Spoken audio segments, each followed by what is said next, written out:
Not in this way. I'm a dream that died by light of day. Gonna hold up half the sky and say, only I own it. And I feel my heart beating. I feel my heart underneath my skin. Oh, I can feel my heart beating. 'Cause you make me feel like I'm alive again.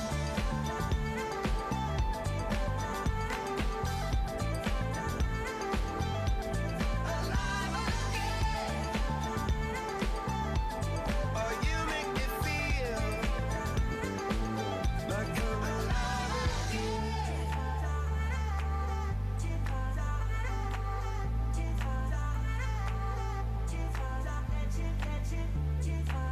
Turn your magic on. And you should say everything you want to dream away. Under this pressure, under this weight, we are diamonds taking shape. We are diamonds taking shape.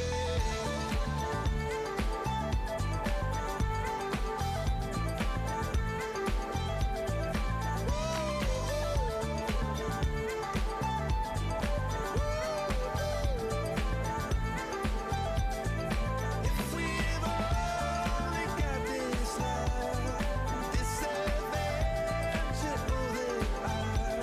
And if we've only got this love, you get me through.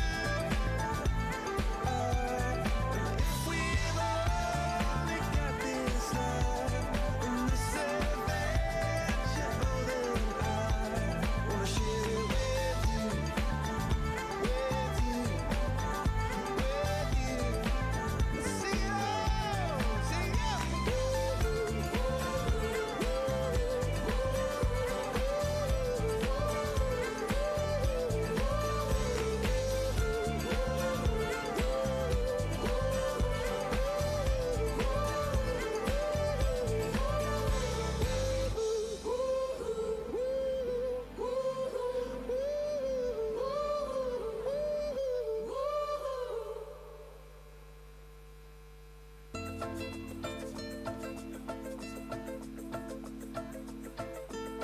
Me llaman el desaparecido, cuando llega ya se ha ido. Volando vengo, volando voy, deprisa, rumbo perdido. Cuando me buscan nunca estoy, cuando me encuentran yo no soy el que está enfrente porque ya me fui corriendo más allá. Me dicen el desaparecido, fantasma que nunca está. Me dicen el desagradecido, pero esa no es la verdad. Yo llevo en el cuerpo un dolor que no me deja respirar. Llevo en el cuerpo una condena que siempre me echa a caminar. Me dicen el desaparecido, que cuando llega ya se ha ido. Volando vengo, volando voy, deprisa, rumbo perdido.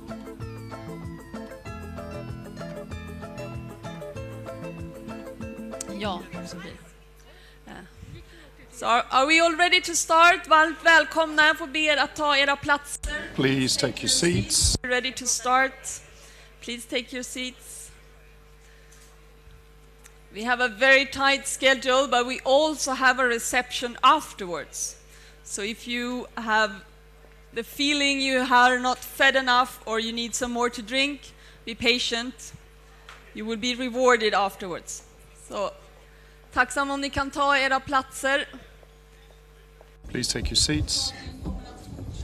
The reception will carry on afterwards. We do have a rather tight agenda, so we need to get cracking.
While you take your seats, please make sure that the interpretation equipment is working.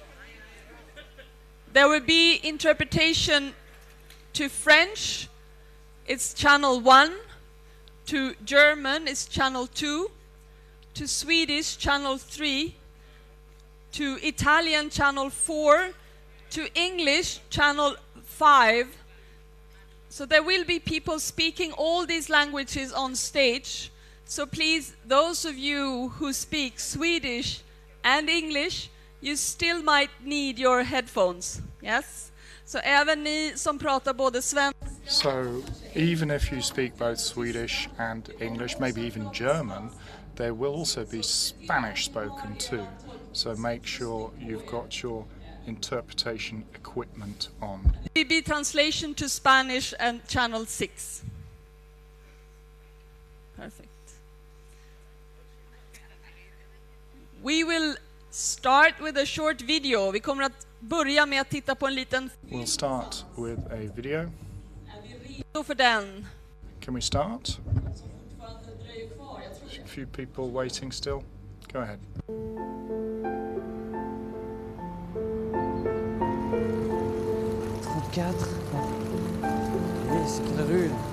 Every day in Europe, we try to build decent lives for ourselves. We try to make ends meet. Working day and night, or taking endless unpaid internships.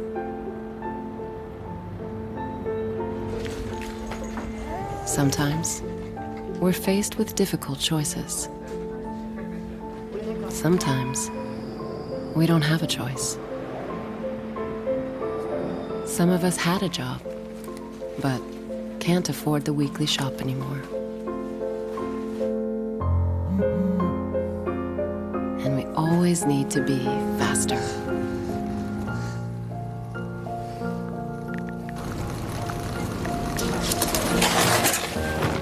But are we covered if things go wrong?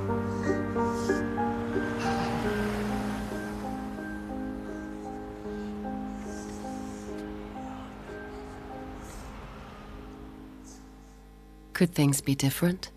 We want a chance to rebuild our lives, to provide good food for our children every day,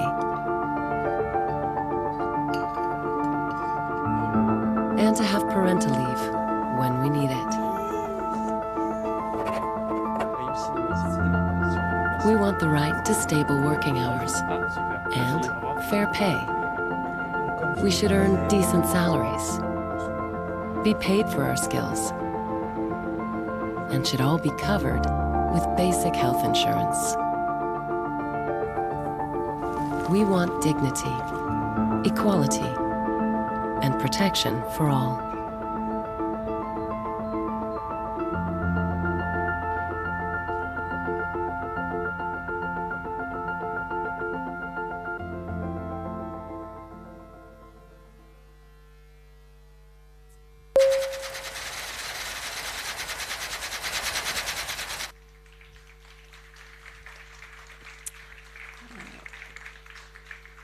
Varmt välkomna hit i So, welcome to all of you.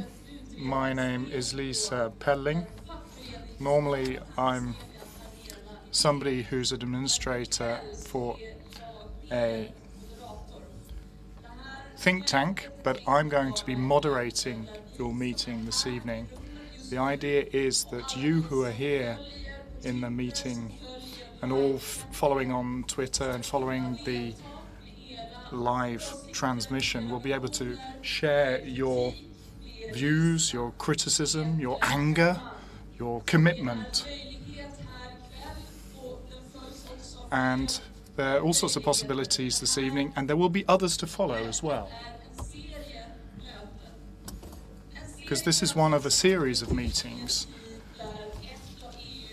A series of meetings at a time when one country has decided to leave the Union. A time where we are seeing an increase in xenophobia and tensions within EU member states and between the EU and other member states. As Jacques Delors said, that if the EU doesn't continue to pedal, it's a bit like a bike. If we don't continue pedaling, we're going to fall over. So maybe that's a phrase that actually enjoys more currency now than ever before. So we have to keep pedaling, but which direction are we going in? Can we find a new direction? Can we get the speed up for the European project once again? And if so, what are going to be the guiding principles that we apply? What are going to be the values that we want to apply? There's going to be a number of famous, high-ranking celebrities here on the stage. They've come here to be here with you. It's November, it's Gothenburg. Let's be frank, they haven't come here for the weather. They're here to meet you. The idea is so that you can listen to them, but also that you can put questions to them, put them on the spot, discuss, exchange views. All of you following the live transmission, take advantage of that on the web. Those of you here in the meeting room, please turn your mobile phones off, put them on silent, and keep them in your hand, of course, and take part in the digital debate. We've got 2 hashtags that we're recommending this evening.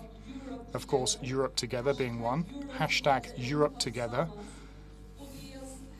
and another one is hashtag Social Summit 17, Social Summit 17, so that you can take part in the digital debate as well. Those who are going to be taking the floor up here on the panel have been told in no uncertain terms that they have to be brief. So if they do sound a bit brief, that's because I've been extremely stringent on that. And I've said that they have to speak as if their political life depends on being as short as possible. 1 minute, maybe 2 minutes if we're feeling extremely generous. A few speakers have got a few extra minutes, but just so you're aware of that as well prior to the debate taking place. No problem speaking fast. We have fantastic interpreters in the booths, but you have to speak in the microphone, otherwise they won't be able to hear you and they can't help us with the interpretation. So speaking fast, not a problem, but speak into the microphone, please. So what's going to be the upshot of this sort of meeting? Well, that's a question that's always begged when we meet at European level. Are we going to get somewhere with this? Is it going to achieve anything? And we certainly hope so. In specific terms, we hope that this particular meeting will come up with a statement. This statement has been available on the net for 3 weeks. Lots of comments that have come in, views and proposals that have been worked into the statement.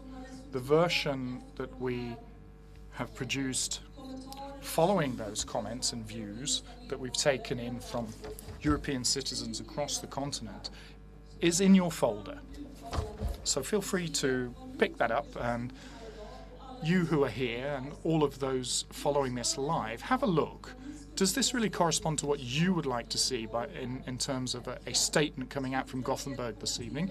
Send your views in on Twitter, raise your points here in the meeting so that once we leave this meeting, this document will have been enriched to a further degree. It will be an even better document showing the guidance that we need for the direction we need to take after this meeting.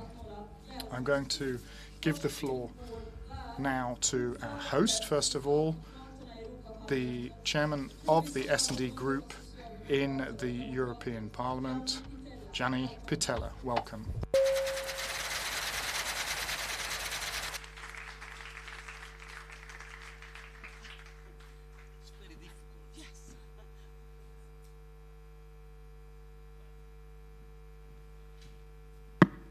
Dear friends, I'm very happy to be here, and I want to thank you for this meeting.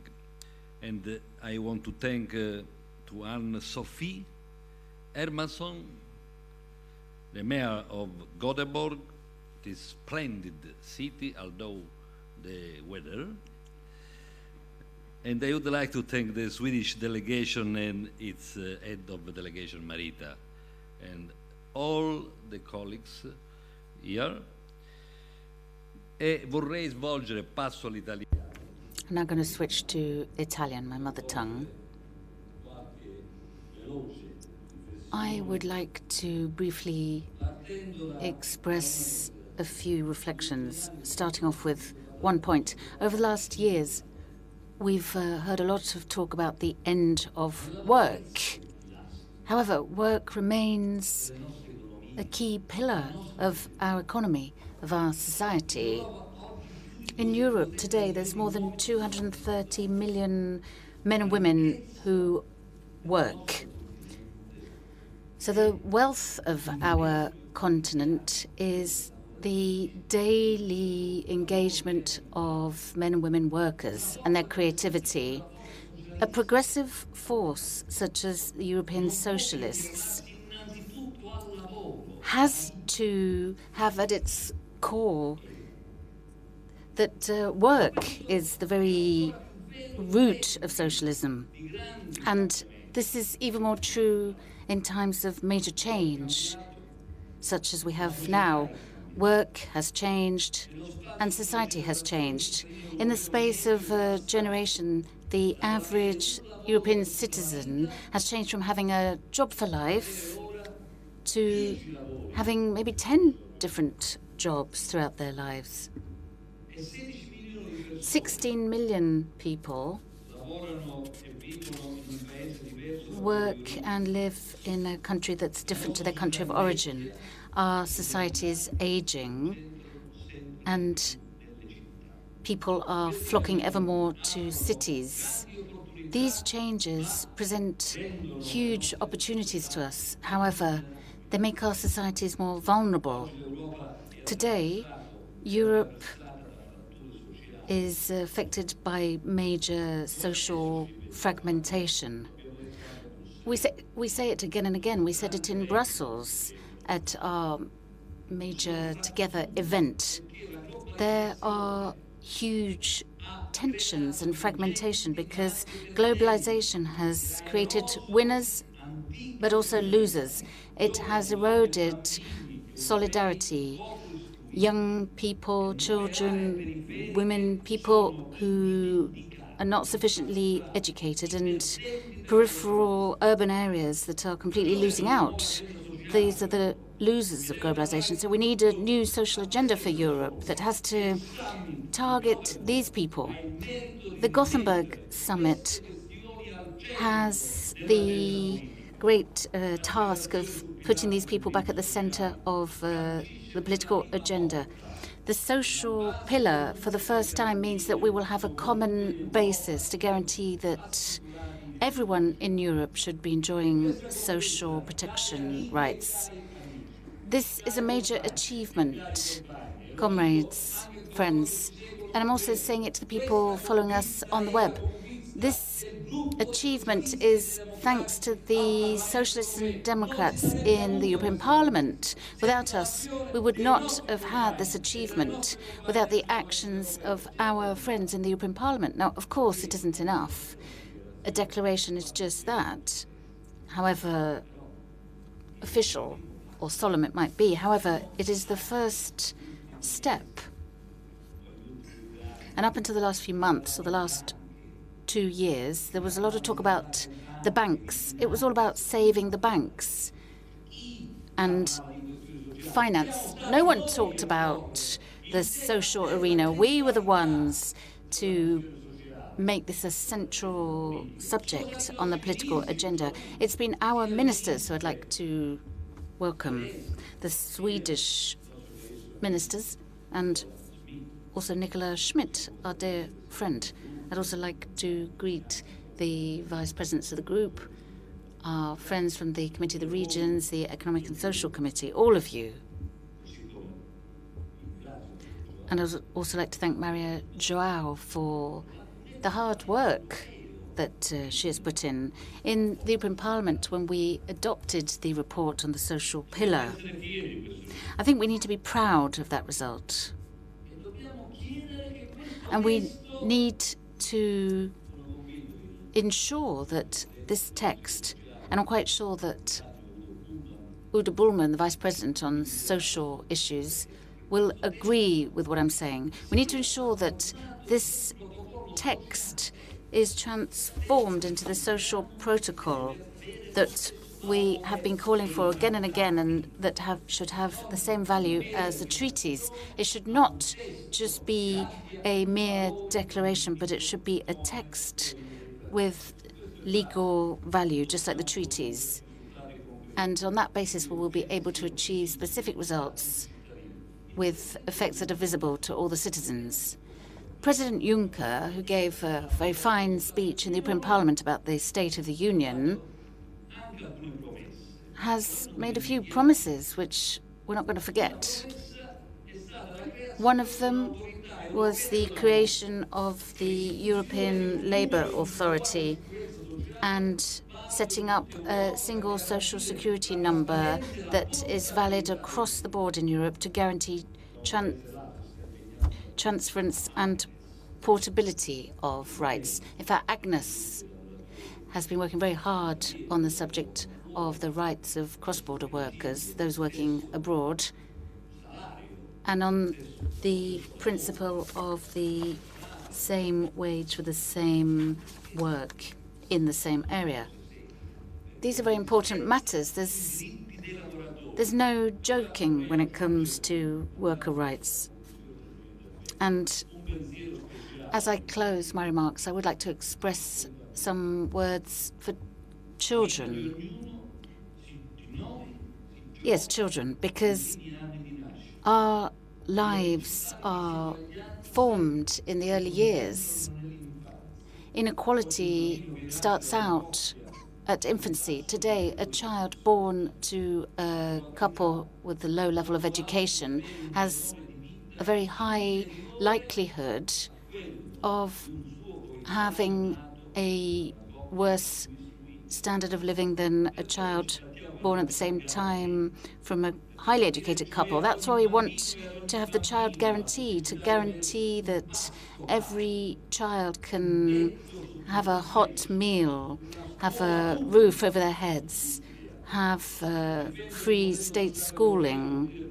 And defending the European social model means exactly that, choosing the kind of society that we want to create. We do not want Europe to become a divided, unequal society. And of course, we cannot deny the new form of work, digital. That is an important subject. It's not a subject for the future. It's a subject we already have to deal with today. And of course, we're in favor of technological progress. We are in favor of digitization.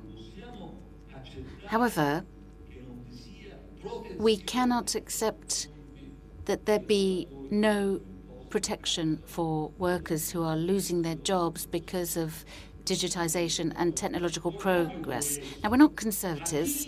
We do want progress, but those people who are less well educated, those people who might be left behind, left by the wayside, they have to have some kind of protection, as Marie Delvaux, our colleague, has talked about. The tax on robots. George and other colleagues, we've discussed this, and in fact, there's been a European Parliament resolution adopted on the subject. These are the issues that are to play a central role, and in fact, my colleagues who are part of our group will do it better than me, our vice president and our friends. But I wanted to underline the political priority that this subject is for us. Now, it's no coincidence that we have chosen to continue with together here in Gothenburg the day before the summit on the social pillar. That's because we want to append our social signature to this. We want to bring to bear our political clout on this battle. Now, it's not about tomorrow. Tomorrow is a start of further battles. And I do want to thank everyone who's been working on this wonderful Together initiative. Together isn't just the title for a wonderful set of socialist events throughout Europe, but it's also the symbol of a society that we want together. Together. It's only if we are together that we'll be able to overcome the challenges we're facing of the future, always based on solidarity. Thank you. Tack så hemskt mycket. Thank you very much. Without further ado, I'd like to give the floor to the mayor of Gothenburg. She's actually the chairman of the municipal council, executive council. Very busy this week, more than 20 heads of state and government, all sorts of people from the commission, MEPs as well. Everybody wants to talk with you, Ann-Sophie, but you've chosen to come here. You have the floor, but you can stand over there if you want. Thank you, Gianni, for your wonderful speech here. Ladies and gentlemen, welcome to Gothenburg. It is an honor and indeed a pleasure to have you all here. To me, opening this Together event is certainly a bit personal, I can say. Before becoming the mayor of Gothenburg, I used to work as a national coordinator for the Swedish delegation of the S&D group. So coming here tonight is pretty much a family thing. What do you say, Marita? Thank you. What you will experience in Gothenburg is a city in positive flux. Over the next 15 to 20 years, we will be going through a major transformation. We will do two things at the same time. First, we will implement an ambitious infrastructure investment plan. The transport infrastructure of the city will be quite radically strengthened. New bridges, tunnels, roads, and railways will be built. A new cableway will be set up across the river. Second, we will also invest heavily in modernizing the cityscape. Through the creation of the state-of-the-art River City area, a substantial volume of housing and business facilities will be constructed on the banks of the river. While realizing the transformation, we are renewing even the character of Gothenburg. A classical industrial city is being turned into a leading high-tech city. Gothenburg will remain industrial, but will be so in a more multifaceted and knowledge-intensive way. And a crucial part of this transformation is the promotion of social sustainability. Increased equality is at the very core of our modernization effort. The program Equal Gothenburg is being developed and implemented in an ambitious and promising way. This program is not only about decency, seeking to guarantee that also the least well-off citizen can have a reasonable, good life. It is also about prosperity. When making society more equal, you also get a bunch of positive things like stronger growth, enhanced trust, and better public health. So to promote social sustainability, it's not an easy thing to do. There seem to be no quick fixes or easy ways out. You must be in it for the long term. This is the philosophy of Equal Gothenburg. Whatever is being done in terms of establishing family centers, preventing school dropouts, facilitating labor markets inclusion, or supporting civil society in disadvantaged neighborhoods. We strive to make activities both permanent and predictable. There are many positive things to be said about the agenda of the summit. I'm happy about the reinforcement of the social dimension, the signing of the social pillar, and, not least, a fresh start for the social dialogue. And interestingly, this agenda is very much a reflection of what we are trying to do in this city. The local and the European levels are quite beautifully connected. Gothenburg is now a lot about the summit. We are delighted to be hosting such a unique event, and I still struggle to grasp that all of Europe is actually coming here just to push forward the social agenda of the EU. This is a very big thing indeed. So, even I apologize for the weather. They say it will be better tomorrow. Welcome to Gothenburg. Let the work begin. Thank you. Tack så hemskt mycket. Thank you very much. And Sophie, let's press on with our program with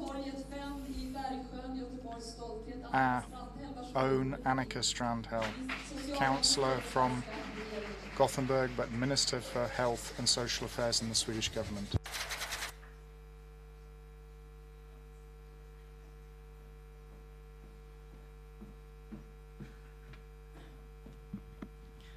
Thank you so much, Lisa, and thank you for putting the stairs there.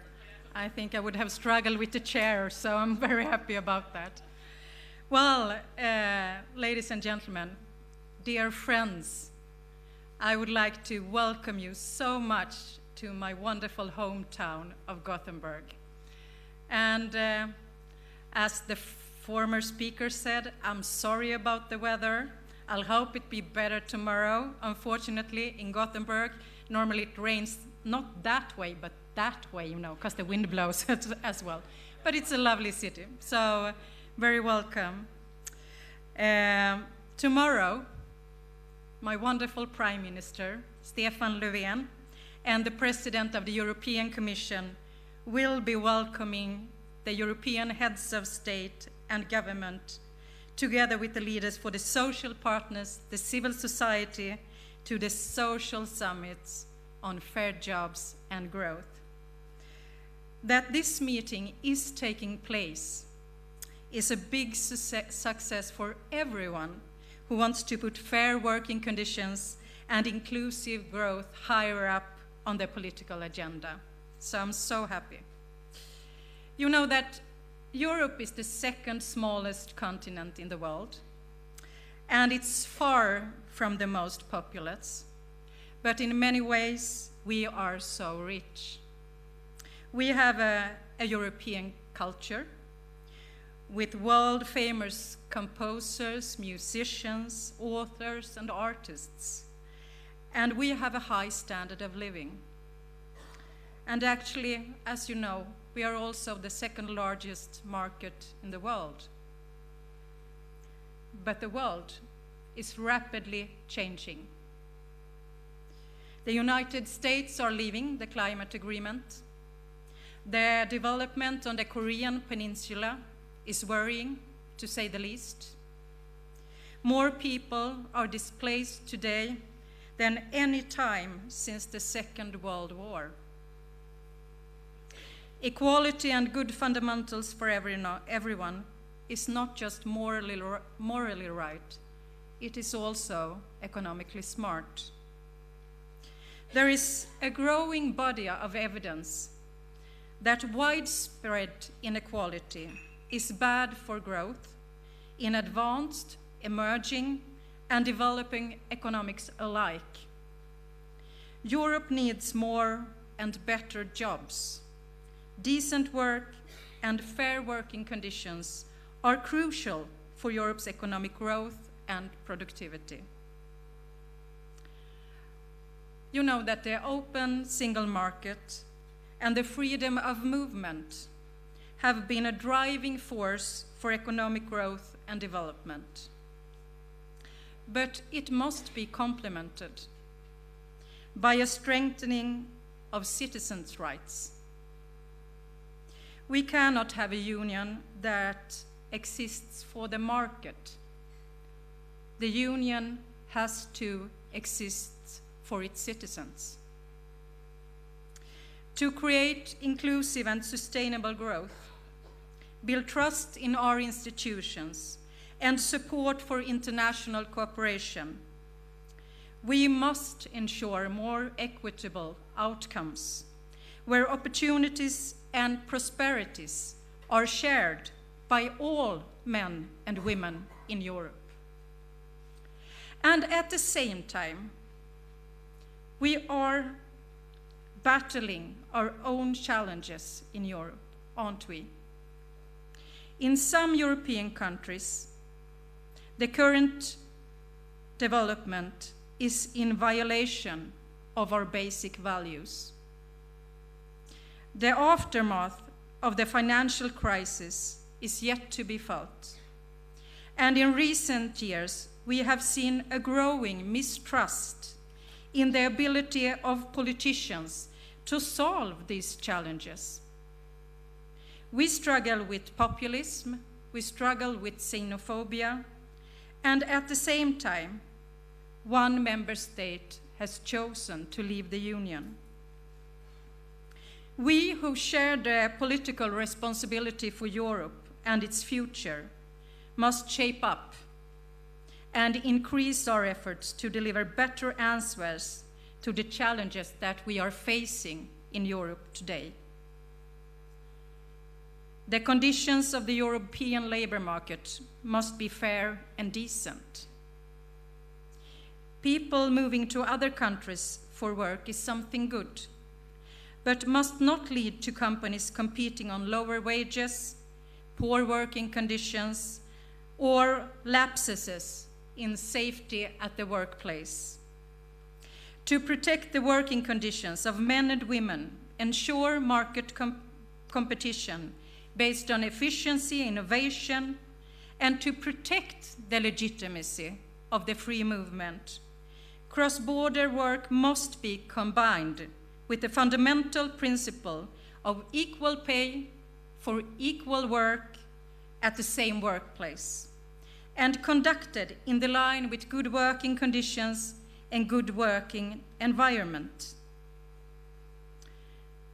Fair working conditions need to be a self-evident part of the EU cooperation, while the competence of member states, the national labor market models, of course, the autonomy of the social partners, and the status of collective agreements are respected. Growth and social fairness need to go hand in hand. Putting men and women to work and ensuring equal opportunities in the labor market are key for reducing inequalities and thereby meeting the challenges ahead. And you know you are in Sweden when we speak about gender equality, don't you? So that's what I'm going to do right now. Gender equality is essential for sustainable economic development, as well as the development of the labor market and the welfare state. A more gender equal European Union would have also positive GDP impacts. Actually, a Swedish newspaper just today described that if women would work just as much as men in Europe, we would add economically a new Germany to Europe. So that is something to think about. We know that gender equality doesn't happen overnight. It requires know-how. It requires systematic work for development, and it requires resources. And first and foremost, it requires political will and initiative. By investing in parental leave, childcare, or other care facilities, women and men are given equal opportunities to both work and care for their children, which unlock a vast pool of previously untapped workforce. In the work towards a citizens' Europe, towards a social Europe, and towards a higher level of economic equality and equality between women and men, the only way to go for us is forward. At times, these steps will be small, but we have to relentlessly strive forward. The Social Summit on Fair Jobs and Growth, starting tomorrow, is an important step, and the PES Together initiative is another. If we are going to meet the growing disillusion and distrust among the European people, we have to show that we have higher ambitions. that we have goals and high ambitions for our societies, for our economic and social well-being, for our working conditions and our equality. This is clearly stated in the Together initiative that we are taking here tonight. We must value social rights higher than economic freedom. We must have good and fair jobs, a high level of social security, and take on fighting the poverty. This is a clearly stated ambition from the European socialists and democrats, and we need to show Europe that we are willing to face these challenges. In Sweden, at least the social democrats, we often speak highly of our welfare society. A society where they aim to ensure that you, your children, and your loved ones are able to travel well through life, and who can work and contribute, of course, everyone who can should. But when something happens in life, when it takes a turn, for the better or the worse, expected or unexpected, you should know that our welfare systems will be there for you. Our welfare society is, in combination with strong unions and extensive collective bargaining, a central part of the Swedish model. With strong and smart systems for healthcare, care, redistribution, and financial security in the various stages of life, we not only build a society that stands together, we build a society that allows people to dream, that allows people to dare. It creates mutual trust as well as growth in a society.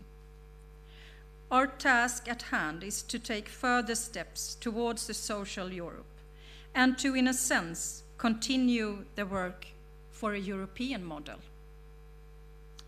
What unites us, members of the European Union, is more than just geography, history, and economic cooperation.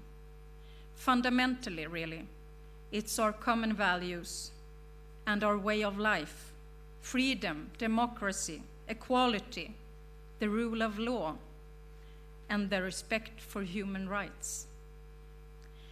The challenge is right now, at the moment. The time is always now. Together, and only together, we can build a better Europe.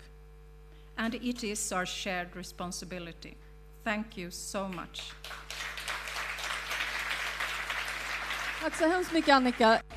Thank you very much, Annika. Stay on the stage because we have given the privilege to two very important people here tonight, two Europe Together ambassadors, to be the first to have the floor. Please, if you have a seat, Annika, I think. Yes, is that fine?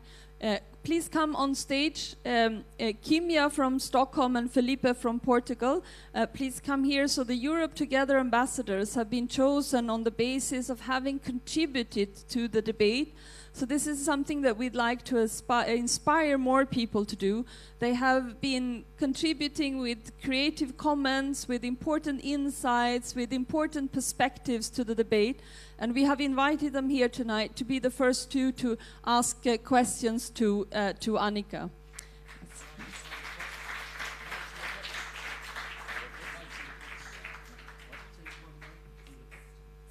So who of you dares to start? Kimia or Felipe? Yes. Do you hear me? Oh, yeah. Yes, can you hear me? So, I did prepare any speech, so let's talk. Dear friends, today I came from Portugal to Gothenburg because I believe that when we do events like this, we are making history. And it's a great honor to make part of a movement like this as you do.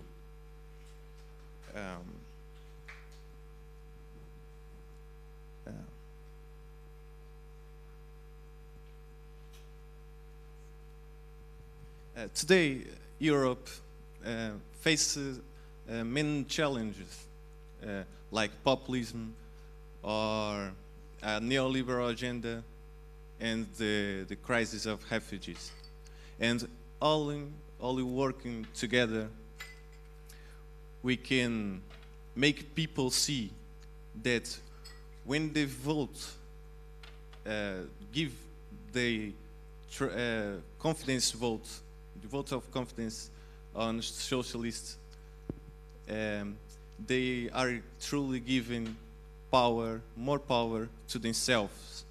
They are giving more power to social justice, and more power to sustainable growth. So we are here today talk about these topics because we believe, and I believe, that we see people and not as numbers.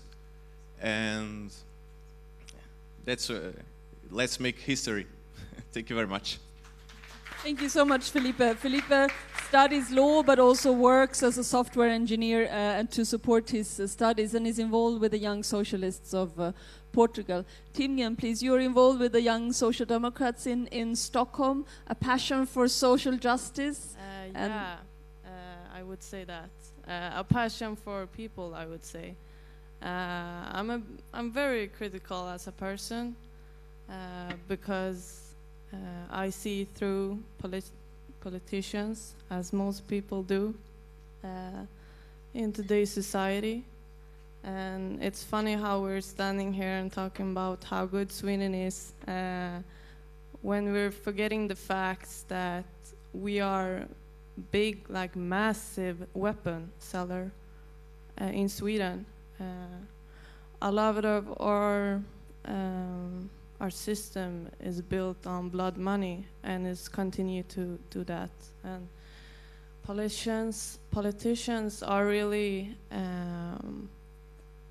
they're just products, just as us, our workers, and the elite is controlling you with their money, and that's what we continue to do.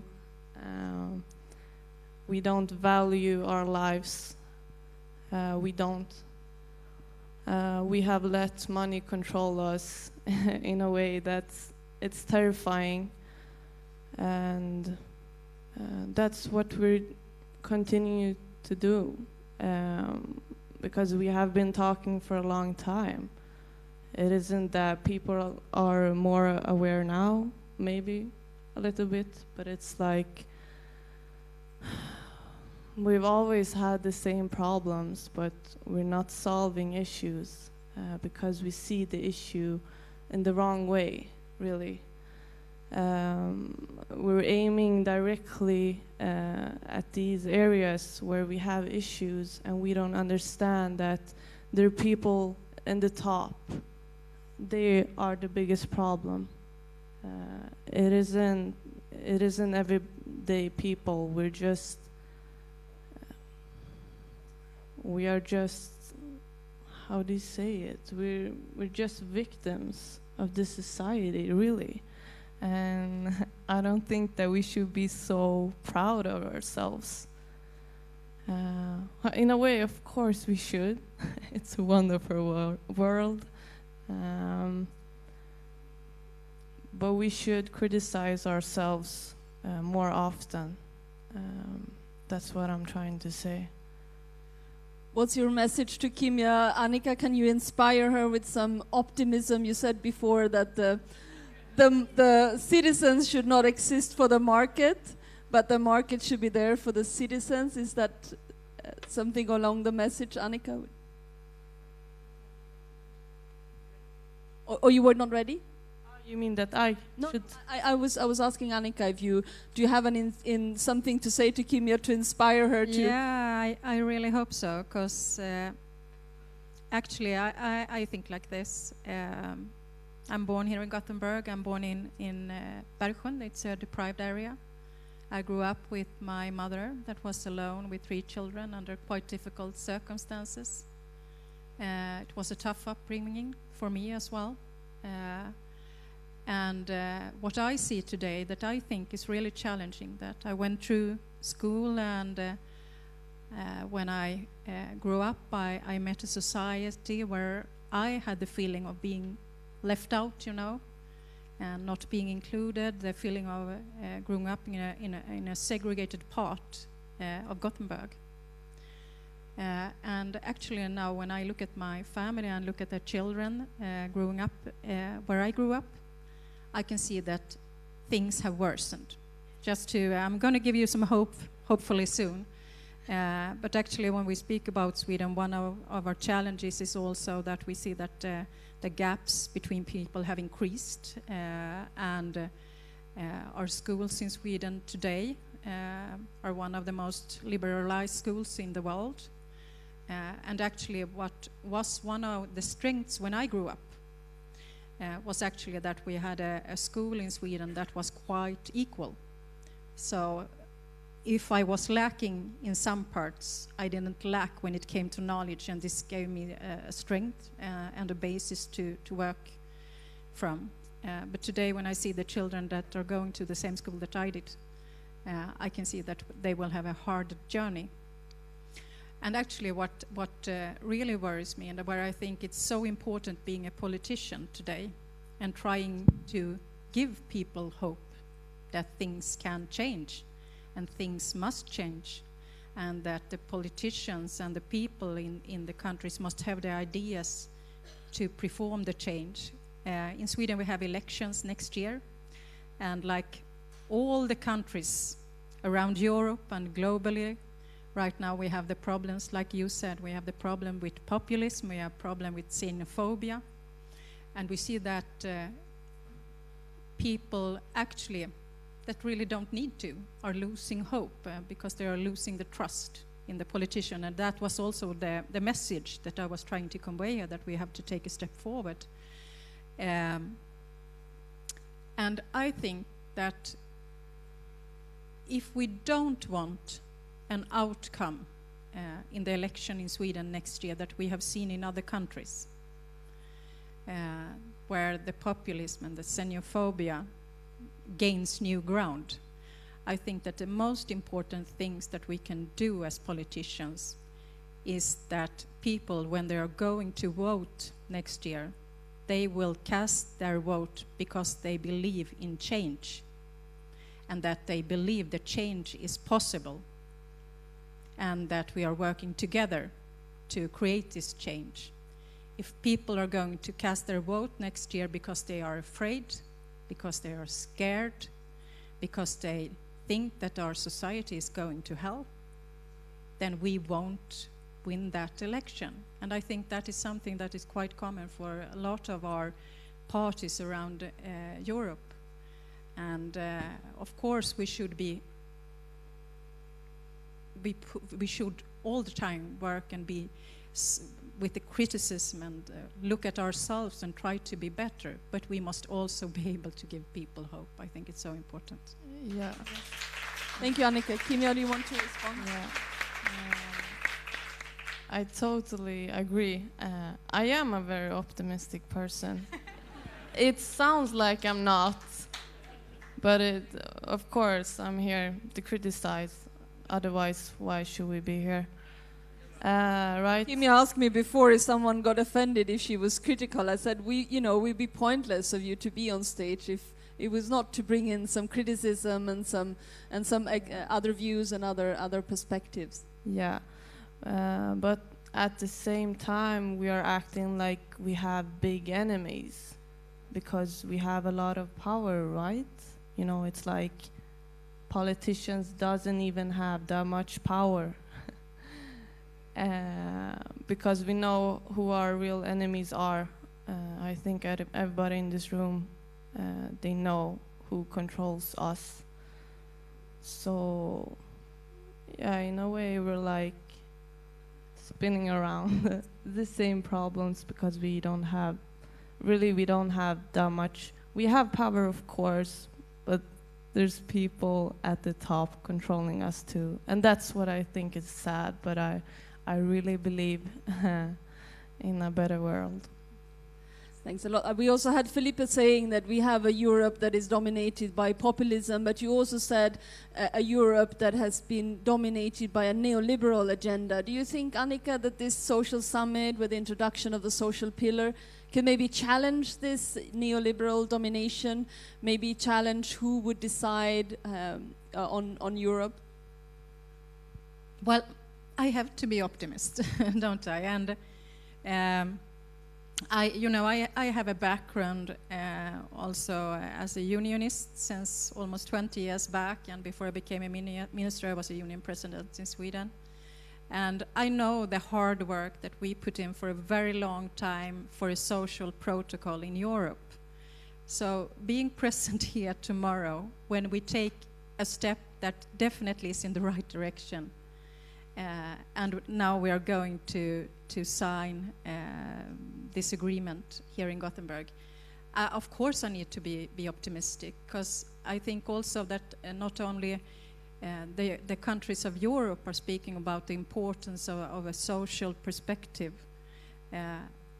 but also we hear slowly in the direction also this tune from other parts where we didn't believe that we would ever hear them, the importance of equal societies, and that equal societies actually are successful societies if we look around the world. It's the most successful society where you really can use the whole pool of people in taking the country forward. So I'm definitely optimistic. I think we are going in the right direction. And I think the challenges that we are facing now with the political climate and that is so difficult for us, it also makes us sharper and better and more focused on what we have to do. So yeah, I'm optimistic. Do you want to add something, Felipe, to this? I just want to say that when people see that social policies works for them, so they start to see and to feel that we need those kinds of politics to face the big capital, yes, that try to oppress us more and more in name of the profit. We have problems with offshores, the offshores, the people in power that hide the profits to not pay taxes, and when we can taxes this money, this big money that's hiding, the social policies is possible and is more effective because we got more budget. Yeah. So I think that we must present our proposal. We must implement it, and people will see that it does affect in people's life. I came from Portugal, and in Portugal today we have a left government that they call Geringonça. is the Socialist Party and the two blocks, the Communist Party and the left bloc in power. So we are giving back everything that the older, the ancestors government take for from the people with a neoliberal agenda, and we are giving back everything, and it's working. It's working, and you see that people want more, and will vote for it in the next elections. And with this votes of confidence, we can do more and more. And I think it is this that we must show to people. It's showing, implementing. Excellent, Felipe. When social policies work for people, then we will receive people's confidence and be able to deliver more on the social agenda. That was a great, I think, positive note. Thank you so much, Felipe. Thank you so much, Kimian. Thank you, Annika.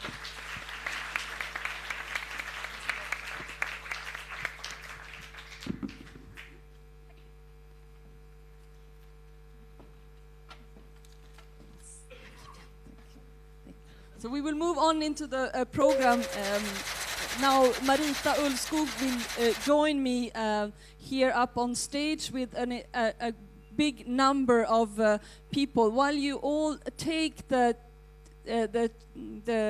stage here, please come up, all of you, and use the stairs here, or there are stairs there, and you get seated. If in this order would be excellent.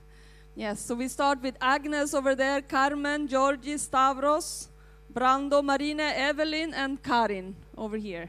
Yes. And maybe Marita, where would you sit? Maybe in the middle. Yes, it's fine. So the idea with this part of the program, I will switch to Swedish while they get seated.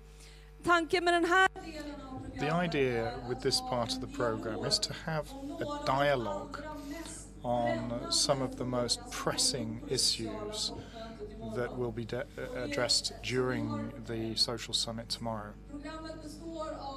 The program consists of a member of the European Parliament together with a representative for a sector of a trade union movement or civil society, and the idea is that they start by putting questions, giving an opportunity to the politicians to give an answer, and then a possibility for them to have a follow-up to that answer. It's been difficult to decide which topics will come up, and I think it's going to be very difficult for the partners during the very short period of time that they have available to them to get through that. But as I said, I've asked everybody to be as brief and concise as possible. Short and as spicy as possible in those few minutes. Marita, please, the floor is yours. Thank you, and hello everyone. Now we proceed with the next point on the agenda. This panel is going to be about working conditions with citizens and members of the European Parliament. The panel will cover posted work, precarious work, the working poor, trade union rights, of course, young workers, interns, and digital workers. And these are, as we all are aware of, hot topics, and we are keen to see how on the EU level we can really deal with those problems, that we can really achieve a change. It will be a discussion between citizens and members of the European Parliament, and we have a lot to cover, so let's get started. Point 1, posted precarious work and working poor. Let's start with that part, and I would like to give the floor now to tell us about her experience. Carmen Casin, who is working as maid and is a workers' representative from UGT in Spain. You have your 3 minutes to give us all you want to say, please. Hola, buenas tardes. Good evening.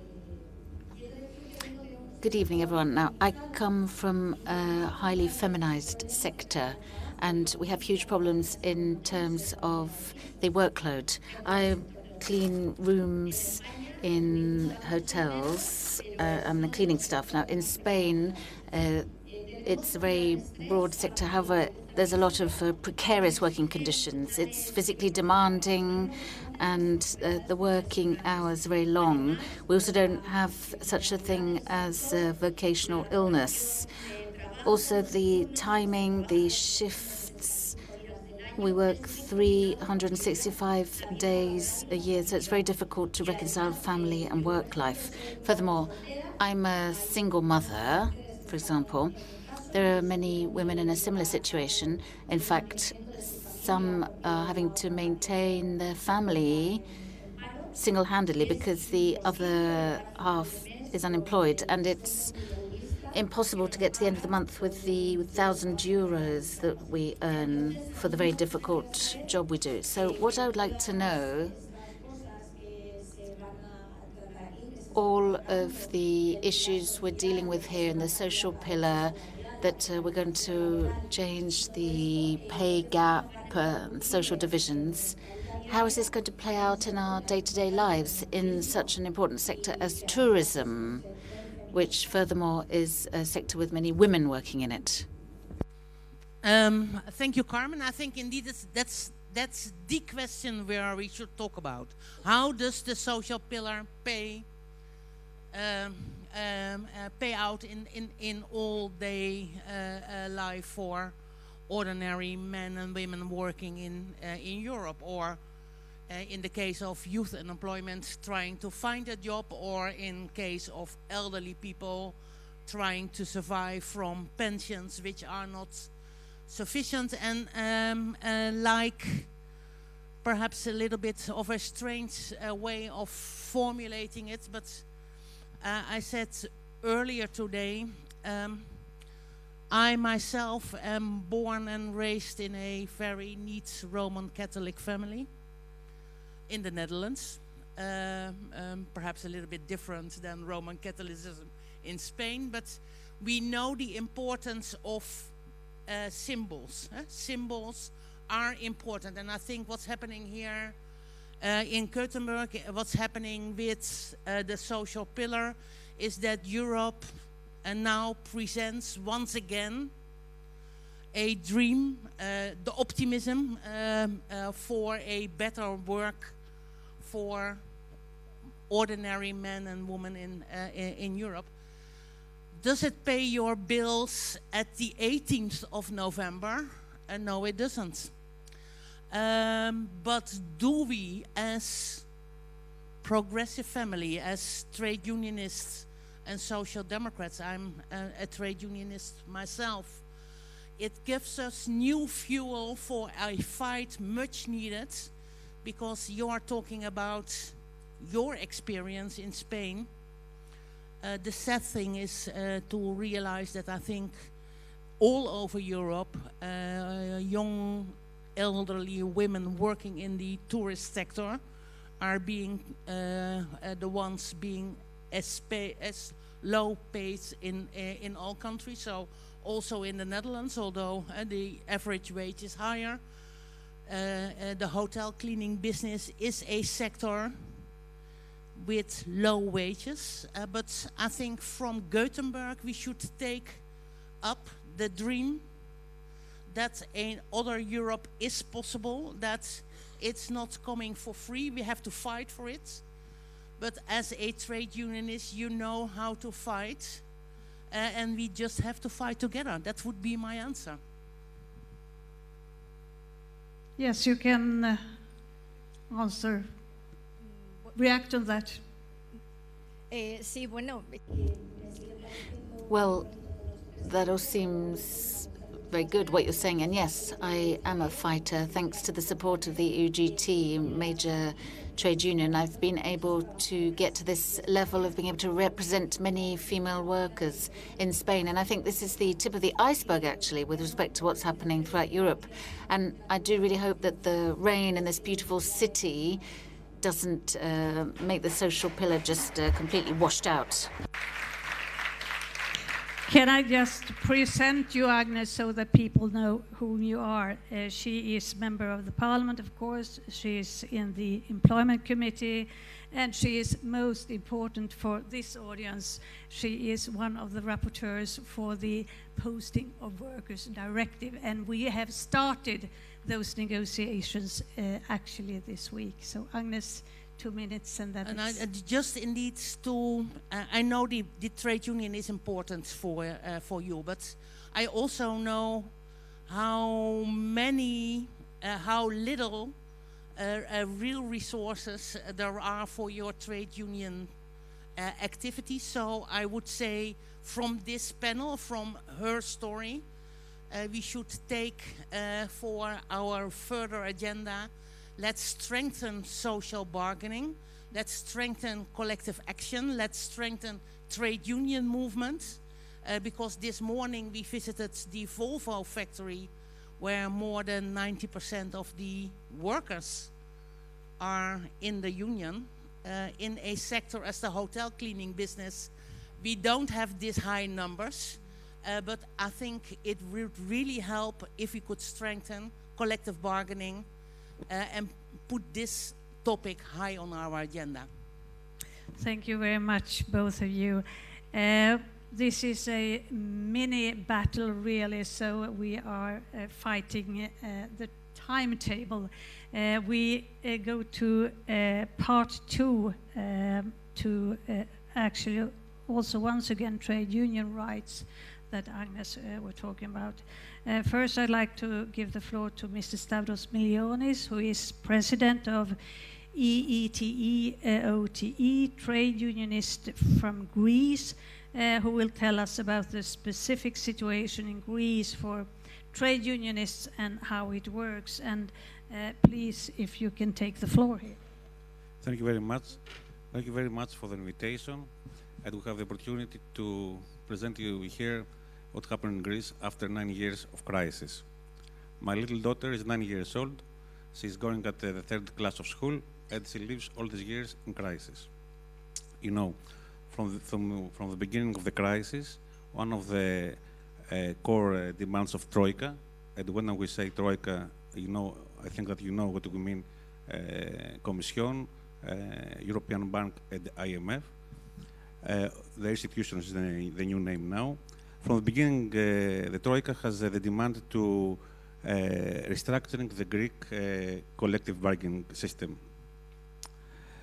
So under the first 2 memorandum, Greece was forced to change the status and the legal framework of collective bargaining system. Now we have a new collective bargaining system, decentralization with many companies agreement, and all this lead us to have a cut of wages, because you know it's different a strong union to negotiate for the collective bargaining, and it's different a non-formal a non-trade union, some people to go together and to negotiate for an agreement. I want to know what is the position of the party. I think that I know, but I want to tell me what is the position of the party about the restoration of collective bargaining, and if the answer is that I have in my mind, the answer is yes. Why? In Greece, all the parties support this. In Europe, the biggest parties, and I think you will tell me, not only the Socialist Party support this. Why we cannot find the final result at the end? Okay, question to Mr. Pirinsky, Georgi Pirinsky. He is a member of parliament, member of our political group, member of the Employment and Social Affairs Committee. He is from Bulgaria, and he was responsible for a tough work he had earlier during this term, dealing with undeclared work and creating a platform to investigate and to deal with undeclared work, to make it declared. The floor is yours, Mr. Pirinsky. Thank you very much, Marita, and thank you for the introduction. On undeclared work, I would only like to mention that among us is Minister Nicholas Schmidt, who was very, very instrumental in bringing this to fruition, after all, through his work in the Council. But answering your question, as you said, you probably know the answer. What is our position? Actually, Maria Joao Rodrigues and another colleague of ours, Jutta Steinruck, addressed a very categorical letter to President Juncker, telling that depriving Greece of the right for collective bargaining is an infringement of basic European rights under the Charter. And we have been extremely insistent that this taking away should be eliminated as quickly as possible. And I understand now that there is a process of reintroducing it, of course, with all kinds of caveats, which would make it very difficult. So this is a battle which we have to keep taking even at this moment. And talking about trade union rights and following up on what Agnes and you were saying, this social Europe will not happen because there is a European pillar of social rights being proclaimed. It is a struggle. It is a fight. And obviously, a fight is a correlation of forces. And obviously, the force which has to be generated is the force of trade union organization. You were asking whether we are satisfied with this piece of, the paper I'm addressing Lisa now.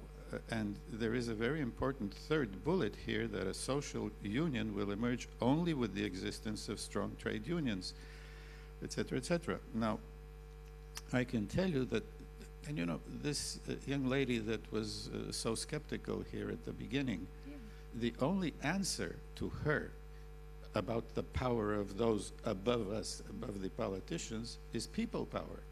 It is the power of trade union organization, and is the power of political organization at the ballot box. Yes. So we know, if we really want to make history, this is what we have to be doing.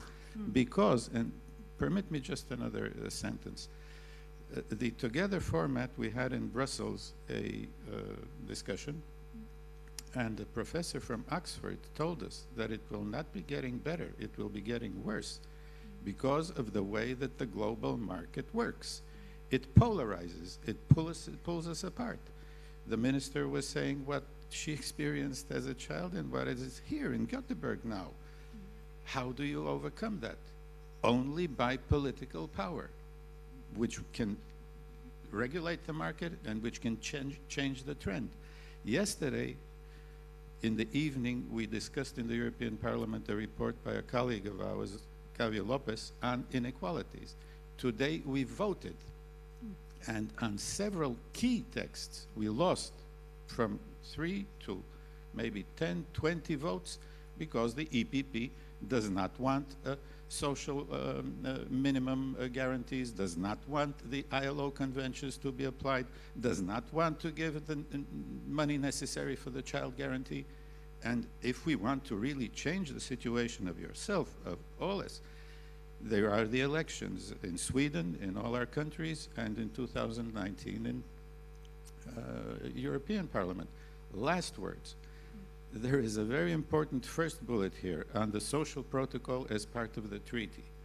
Now, I believe that the ETUC has a first block again about the social protocol, and I'm looking at Esther at the moment, but it says in their text that no treaty change, no inclusion of no kind of fiscal compacts in the treaty if there isn't a social protocol there. So let's be clear, if we want to change things, if we want to really change things, no more neoliberal agendas, no more neoliberal straitjackets. We have to fight this fight to the end. Thank you. Thank you, Georgi. Stavros? Yes. With this opportunity, I want to put two basic issues for us, for Greek unions. First of all, what is your opinion about contractor workers? You know, the workers that are coming from outsourcing. I'm asking for that because in many companies, in the big companies, they used these workers in order to, without rights, with very low wages, in order to, like a Trojan horse, in order to change all the conditions for the other employees and then companies.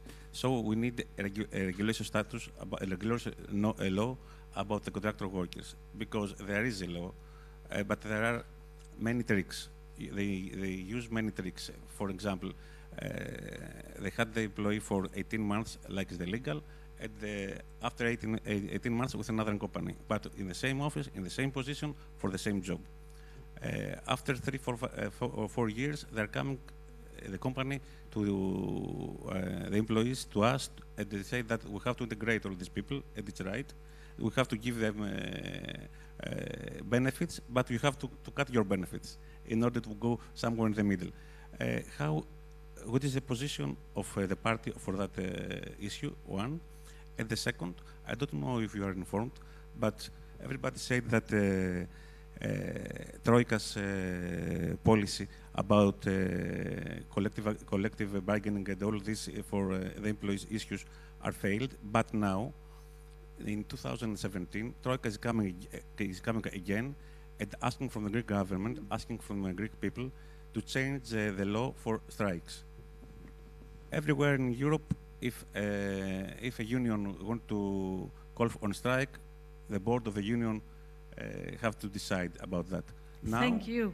One more, 3 seconds. Now, with the new proposal of Troika, in order to have the last, but not least, tranche of bailout aid, the law said that we have to have 51% of all our members. This is impossible. We have 10,000 members. It's impossible to call all of them to decide for a strike. So, tell me, how do you stand on that? Thank you very much. For some reason, we always want to speak very much on this point, but I have to introduce part 3, young workers, internships and traineeships. So I thank you who are sitting here, and I ask Marine. Just an answer. I will be. You know, old men, they never give up. Marita, I'll be extremely short. 30 seconds. We insist on a decent work directive for all workers, and enforcement of this should be through even blacklisting companies that engage in that kind of practice. On the 51% in order to strike, it might exist someplace, but it cannot be imposed on Greece out of the blue, because obviously it deprives you of a basic instrument. So we will be asking the Commission what it thinks about this.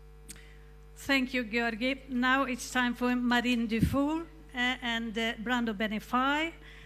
Marine is a young graduate and representative from the Interns Go Pro, who will tell us about her personal experiences and her campaign.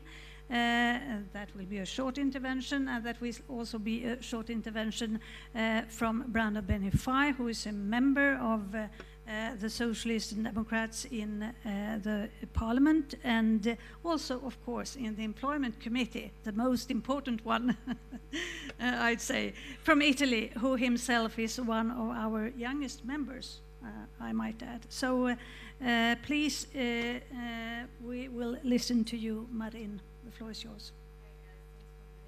You hear me? Yeah.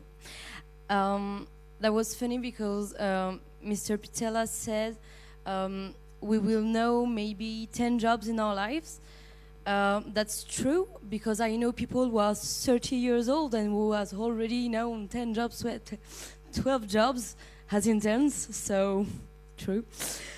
That's a real problem, because now to enter the job market for young people, it's not as easy as it was for our parents or grandparents. You can't just have a degree and expect to have a job. Like, I also know people who have 2 master's degrees and who can't find a job, and they're over 30 years old and they just took precarious jobs over and over again. An internship is not a job, or if it was, we should get paid for it. Because for the same job, we should get the same salaries.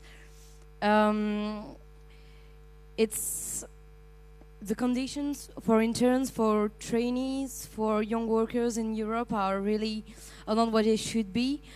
In France, we're so happy because we're paid 500 euros a month. That's ridiculous. To live in Paris, you need like more than 1,000 euros a month just to find an accommodation and maybe to eat a bit.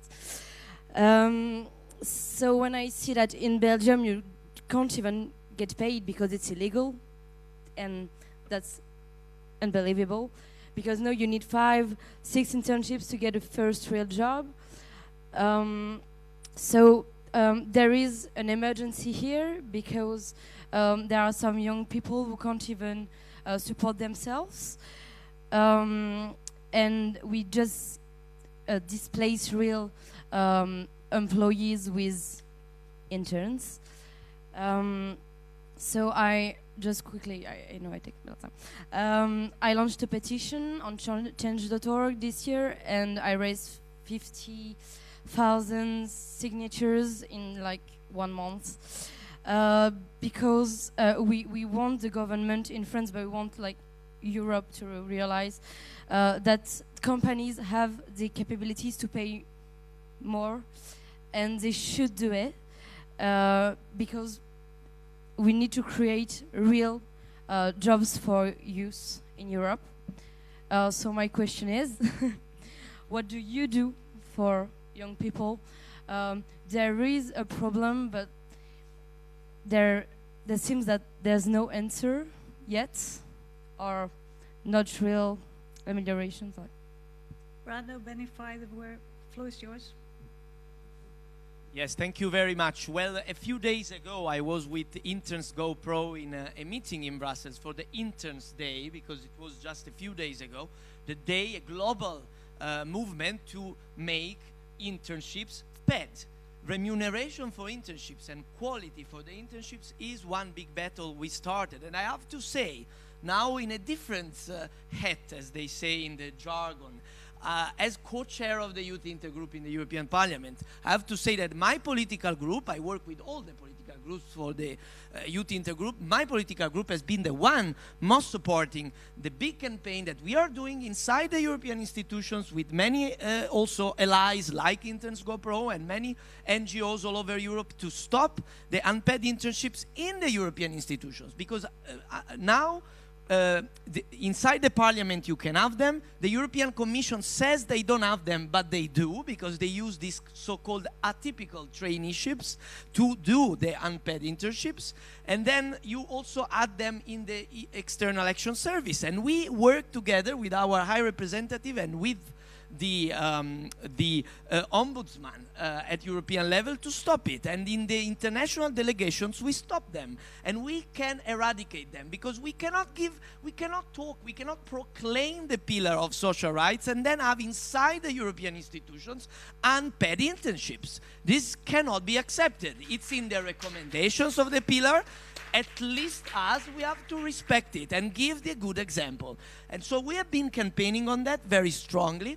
And we want, as S&D, to stop putting only pilot projects on big social objectives. We had to fight a lot to have the child guarantee become a pilot project to support the education and the basic needs of all children, and we want it to become a real guarantee for all the children, and also for children that will be young people very soon. Thank you, Brando. Yeah, and one last thing. You'll come back. You have 2 more minutes later. But okay. Because I spoke only 2 minutes. Okay, Marin. it's fine. Yeah. Are you satisfied? It's true that we've been working together a few years ago. There are so many things that have to be done, and we have to do it now, because things like we are talking about like 2 years ago, but things haven't really changed by now, and it's really an emergency, because we are, our generation, we are the workers of tomorrow. We are already workers, and we are not even paid for it. We don't get really interesting internships. We want to learn. You say interns are here to learn, so they don't have to get paid, but you don't teach them anything, so they're not here to learn either. That's a real problem. I just wanted to say quickly that we launched a campaign. It's called Transparency at Work. You can find it at transparencyatwork.org. It's co-financed by the Commission.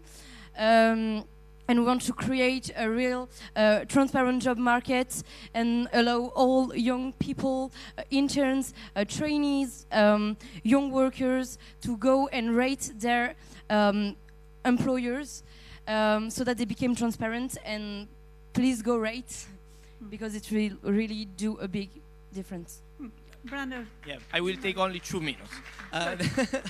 I think it's important to support these kind of initiatives. I was at the presentation of transparency at work near the European Parliament a few days ago, because we need to support the kind of incentives, the good practices, the fact that good businesses, good job places that do use good practices have to be incentivized. Has to be said, it's fine, it's good that you're doing it, and we need people to know it. So it's good to use this kind of sort of soft approach on the other and support it.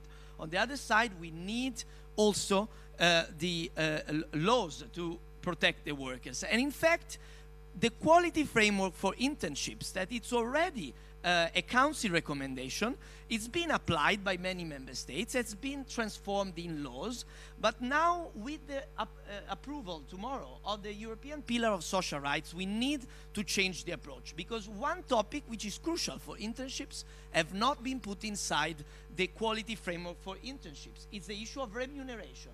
And so on one end, what I'm trying to do myself as an MEP now, for example, working on the Solidarity Corps, is to codify the quality framework for internships. It must not be left only to the member states. As much as possible, we need to force our way, obviously respecting subsidiarity, respecting member states, but if we propose the social protocol, we need to make it living already in what we can already do now, and prepare the space for the social protocol to become a real actionable instrument in the treaties for the workers, internships and workers in general alike. Thank you.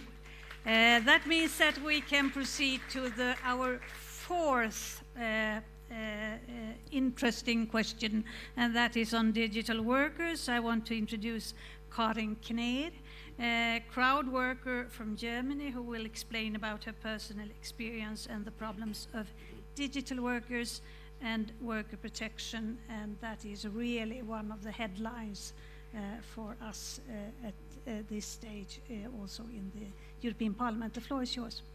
Einen schönen guten Abend. Good evening to everybody. My name's Karin Kner. For more than 3 years now, I've been working as a crowd worker, which means I do online jobs which are provided by online platforms. And I'm extremely disappointed, given the sort of development in the labour market and the pay. I mean, it's really a legal vacuum. Workers have no rights. They are very poorly paid, and the platforms basically can do whatever they want.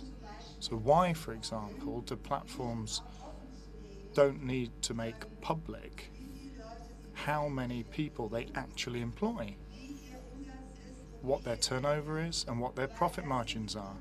Because those are the fundaments to allow trade unions to negotiate. Why can platforms say to workers, you are now actually independent, you're self-employed, you have to sort out your own social security, you have to pay that yourself, we have nothing to do with that, you need to do all your own tax returns, but you earn, what, €4 an hour? You know, it just doesn't work. And I'm just wondering why, when we're seeing a boom in the economy and everybody's doing better, there's so many people and more people are coming every single day who are prepared to work under these conditions for such a pittance. And I will now give the floor to Evelyn Regner. She's a member of the European Parliament and of the Socialist Group. And she is, of course, a member of the Employment Committee, but she is very engaged also in the Committee on Legal Affairs. The floor is yours, Evelyn. So good evening, ladies and gentlemen. A very short remark in English, and then I would like to switch into German as well. I just would like to say, you see, we are so many of us from the European Parliament being tonight here because we are excited that this social summit is taking place in Gothenburg. And so Gothenburg is the symbol of the social issue. And therefore, so somehow we all in the European Parliament, as we are here, would like to support so much this idea to get stronger in all those fields mentioned right now. And now I would like to switch into German. Liebe Karin. Karen, I listened to your question, and in fact, I would like to turn to the rest of you, actually, because effectively we're talking about the same problem, but looked at from a different perspective. Young people are being exploited in that traineeships are offered with no social security protection, where the young people have to keep fighting for it. Is there a labour law applying, yes or no? Now, it seems that with crowd work, it's even worse. Ultimately, people don't know who the employer is. Is there an employer there? Is the platform an employer? Do they pay taxes? Are they offering some kind of service contract? So what exactly are they? And my answer is very simple. If there are certain service obligations that need to be adhered to, then of course employment law has to prevail. Digital work is exactly the same as analog work. It's exactly the same. And what's happening here is the worst kind of unbridled Manchester liberalism. And of course it needs to be regulated. Now, many of us here in the room are trade unionists. So we need to organize. We need to stick together. Now, I know that in Germany, Austria, and Sweden, there's already a grouping of people who are experiencing these kind of terrible conditions where there's no social protection, where they don't know who the employer is, and they're coming together in a group. Maybe I can give you a practical example. In Austria, and I do think we need to be very pragmatic and try to find solutions.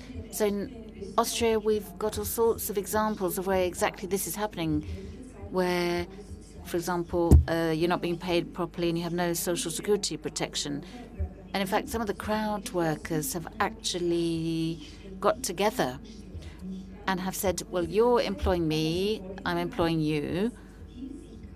And what that means is that each of them have effectively insured themselves as an employer, and that solves the problem of the social protection.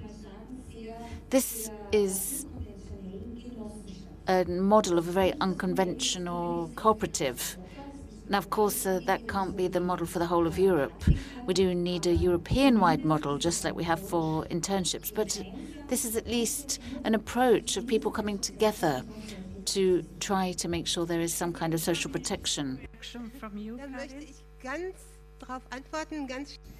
Just quickly to answer. Well, that would then mean that the employer would still be relieved from any obligations in Social Security. Well, I completely agree, actually. Basically, what I was presenting was some kind of emergency solution. And as we move into the next round, this clearly cannot be the solution. It cannot be the result that we want to see. The solution has to be that platforms are employers. If platforms act as employers, if they are requesting certain services to be provided, then they cannot say they're completely neutral and therefore circumvent their responsibilities, and that's where labour law applies. It's the same that we've seen within interns, where we're trying to establish a framework. That applies just as much for the digital employers and workers. And as I say to Marita, I'm just about to conclude. I know we're running out of time. We need a legal framework for dignified working conditions, which apply across the board to all people, to crowd workers, to interns, to lorry drivers, They should apply across the board to everyone. For your contribution, and now we will leave the floor to another strong woman. Thank you so much, Marita. I realize I never introduced you. Marita is head of the Social Democratic Delegation to the European Parliament and also acting chair of the relevant committees. You're indeed an expert on these issues, but I see you're also an excellent moderator. You were excellent in keeping time, so you have 35 seconds to spare. Well done. Excellent. I will now hand over, and I switch to Swedish again. Nu har vi äran att... Now we have the honour of welcoming Ann Linde to the stage, Sweden's Minister for EU Affairs and Trade. And I presume for you as well, Anne, it's a bit like coming home to the family, returning to the fold. It's an EU minister who has the longest and deepest experience of working within the European but also global structures, who knows these issues extremely well. I hope you'll have a chance to mingle with us afterwards, but come up to the podium and take the floor. Thank you very much, Lisa. It feels very good to be here among friends. And I can say that sometimes when you have been for a long time in party politics and you go into government, you really miss the party politics. So I'm also happy to be here in Gothenburg. There has been a big discussion. Why don't you have this summit in some Davos-like place up in the mountains so you don't disturb the streets of Gothenburg and normal people's way to go about? And I think this is the reason why we have it in Gothenburg, because you could have so many side events, you can talk with a lot of people, being politicians, being from the civil society, being from the trade unions, and that's the reason why we should not hide in a secluded place like they do in Davos. We should be especially here among the people. 3 weeks ago, Prime Minister Löfven held his speech about the future of Europe at Uppsala University, where he highlighted not only the challenges that the European Union stands before, but also how important it is that we, all the member states represented here today, work together to reach common goals.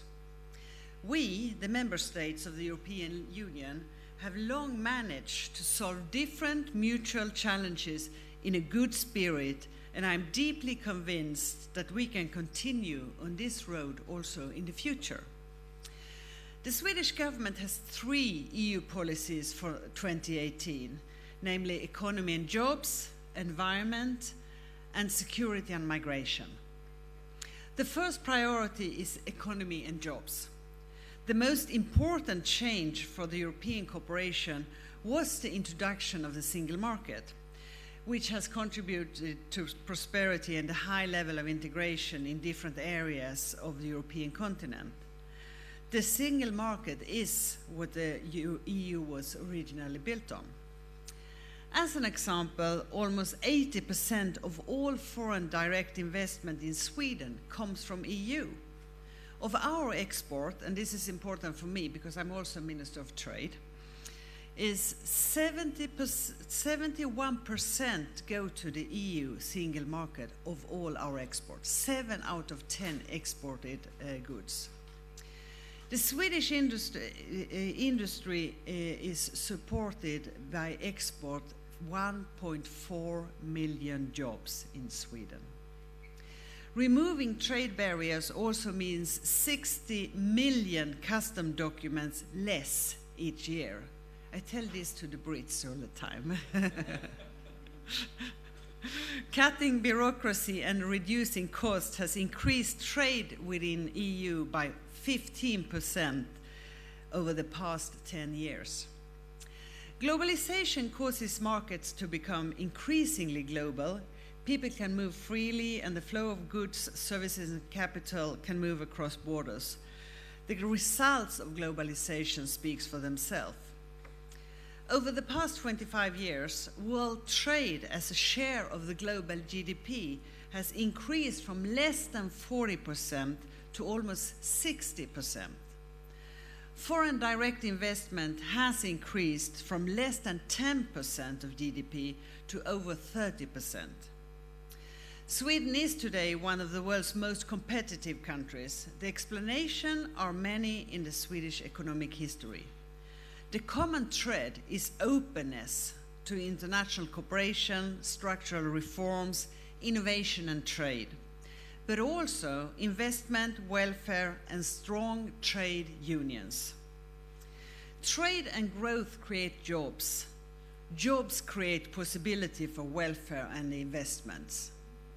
This is why Sweden supports the EU's new and ambitious free trade agreements with regulatory cooperation, investment protection, public procurement, cooperation on environmental and health-related issues. These agreements shall maintain and strengthen the protection of wage earners, the environment, human and animal health, and respect democratically based decisions. The most important question for the EU in the future years is to make the benefits from growth and globalization to reach all citizens. Social and economic progress must go hand in hand to deliver to their full potential. Nobody should be afraid of social dumping. Everybody should gain from the growing economy. We all share a responsibility and an interest in working for a more inclusive and future-proof Europe, where the benefits from growth and globalization reach all citizens. One aspect of the single market is gender equality, as Minister Strandhäll talked about. And we are a feminist government, and we have a feminist foreign policy. Sweden will push to increase gender policy and gender equality and the number of women in work. Ultimately, this is a question of human rights, democracy, and justice. Women and men must have equal power to shape society and their own lives, and it's sad that this is still something we cannot take for granted in 2017. I definitely believe that, and research backed me up as well. Gender equality is a part of the solution to the challenges faces society today. Gender equality is a matter, of course, in a modern welfare society for social justice and economic development. But working actively with gender equality also is an economical good reason. There is a momentum for these questions to be discussed and for making the social dimension of the EU part of our discussion on the future of the EU. This social summit has been one of my Prime Minister's highest priorities. Since taking office, our government have actively worked to advance these issues, both nationally and on the EU agenda. The next EU priority for the government is the environment. Environmental and climate issues are among the areas in which the EU's added value is most apparent. The EU must be world leader in this area, especially when other parts of the world choose to stand aside. I'm glad that important progress is being made in the climate area. The EU is negotiating binding climate and energy objectives. We need to reduce our emissions of greenhouse gases. This is absolutely essential if we are to curb the global warming. It is of great importance that the EU is sending a clear message to the world. We stand firm in our commitments under the Paris Agreement, and that we are taking responsibility for further generations. We also must work with security to guarantee peace and prosperity for all citizens in Europe. The EU is above all a peace project. In addition to purely military threats, Europe's nations must be able to combat and overcome terrorism, cyber threats, influence operations, violent extremism, and organized crime. And that's just a few examples. You cannot talk about the future of EU without mentioning migration. The EU needs to reach result on the reform of the common asylum system by the end of the year, including on solidarity. We need to see shared responsibility for persons in need of international protection. All member states contribute in receiving asylum seekers and emphasizing the right to seek asylum, the principle of non-refoulement, human rights as well as international and EU law must be respected. We also need to work together with the United Nations on poverty reduction, conflict resolution and development in the refugees' home countries to respond to the root causes of migration. I want to mention one of my initiatives, the so-called EU handshake. This is a symbolic handshake that engages actors to work for increased participation in EU affairs. In an EU handshake, the actors taking part undertake measures to strengthen participation, knowledge and engagement in Sweden regarding issues decided on in EU. The commitment vary in ambition and focus as they are adapted to each actor's context and resources. However, all EU handshakes should entail an increased level of ambition in the EU-related work of each actor. An important aspect of the work is the local and regional EU handshakes entered into with municipalities, regions, and other key actors at local and regional actor. And of course, we have done an EU handshake here in Gothenburg. In total, it's now more than 37 actors that have entered into EU handshakes. And we are working because more and more actors are getting interested. It's one of the most happy things I do as a minister, going around the country and doing EU handshakes with all actors. I really can recommend it to all of you. And on the Europe Day in 2018, I will invite the actors who have engaged in the EU handshakes to Stockholm to take part in a collective dialogue forum. I don't want this to be only photo ops for the local media. I want them to do real things, to deliver on the pledges. The forum will also be yet another opportunity to discuss the future of EU. Before I finish, let me conclude with one of the most important issues that we have before us here today. That is the discussion on how we want to uphold the common values that we have established together in the EU. Since the start of the European project, the common values that we have tried to uphold are freedom, democracy, equality, respect for human rights, and the rule of law. Unfortunately, these values are indeed challenged today. The rule of law is a common value to all member states of the Union. It is a commitment made in the process to become a member of the Union that, of course, has to be complied with also as a member. Respect for the rule of law also constitutes the basis of our mutual trust and cooperation to be safeguarded. There has to be consequences for countries not following the rule of law. I am in constant contact with my colleague and Vice President of the Commission, Frans Timmermans, to talk about these topics. And I'm very happy with the decision of the European Parliament yesterday about this issue. As Social Democrats and Socialists, we know that democracy and fundamental values such as freedom and respect for human rights is not something that you just establish and then lean back and take for granted. We have to be observant and fight for every part of it every day. The price for freedom is internal vigilance. These are wise and thoughtful words that must be taken seriously. My hope is that we must work together hard to uphold the common values that we have always held so high in the European order, in the European Union in order to create a society that we can proudly hand over to future generation to come. Thank you very much for your attention. Thank you so much, Anne. You have offered to answer some of the questions. I did think that's great, because it's one of the reasons we are here. Have you received any questions on Twitter from people who are following us on the live stream that we can raise? Or does anyone in the audience have a question? Yes, please. I give the microphone. Just short. Yes.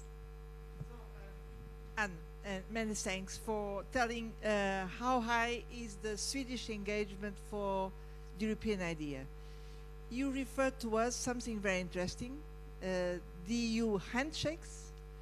So can you just give you some concrete examples how this is operating in Sweden? Well, the first thing we did was that the government made pledges because we had a report that showed that the information about EU, the knowledge in people about EU, and the influence on EU was very, very low. We could see in this report that 72% of the newly elected politicians, they thought they knew so little about EU that they didn't dare to have a discussion with their own voters on EU. And then there was a check on teachers, journalists, the politicians, and the civil servants. And all of those groups that should talk with the members of the society about EU, and all of them knew very little. They didn't dare to have a discussion. They thought that they have to be so clever about everything in EU. They don't know everything about the parliament, but they won't dream about not speaking about politics in the parliament, but they didn't dare to talk about EU. So we say, okay, we have to do something about this, but it's a too-wide task for the government. So we say, if we make pledges from the government on what we should do to increase the engagement, to increase the influence, to make information better, and to see to that people have more knowledge, that's our pledges. For example, we have now a new democratic instrument in the government. So before we take any big EU decisions, we call in actors to the government. It could be trade unions, it could be civil society, it could be anything. I had one of those EU policy councils last week on the globalization. We have had those on each of the White Book. We had one on the service package, and you get so much more and better decisions when you get the influence in this very structured way. For example, on the service directive, I thought most of the things were very good, but then we had one of those. we have one of those councils, and it seems like many of the trade unions and employers' organizations didn't like it so much. So I think we have to change our mind on this. Then we ask the actors. Yeah. Then we ask the actors. This is our pledge, and I also put money in the different. What could you do? So, for example, the cities, they said, okay, we will do a new homepage on EU affairs. The agencies, they say, we will now give the information on who are our experts in all different kind of groups in EU, so that you can have contact with them and influence them. The youth organizations, all the youth organizations has also made pledges. They will start seminars, they will work for different issues, to be more involved in EU affairs. And we have all the social partners, the LO, TCO, SACO, the Swedish Employers Organization, and then they promise to get it, for example, into their ordinary education activities, to also put EU into that. That was not there before. So it's all these kind of pledges. It's really, really fun. Okay. One more very short question from here. Yes, one more very short question, please. Well, I'm from the program of European Studies here in Gothenburg, and I don't know if this is not a really short question, but I will try to be brief.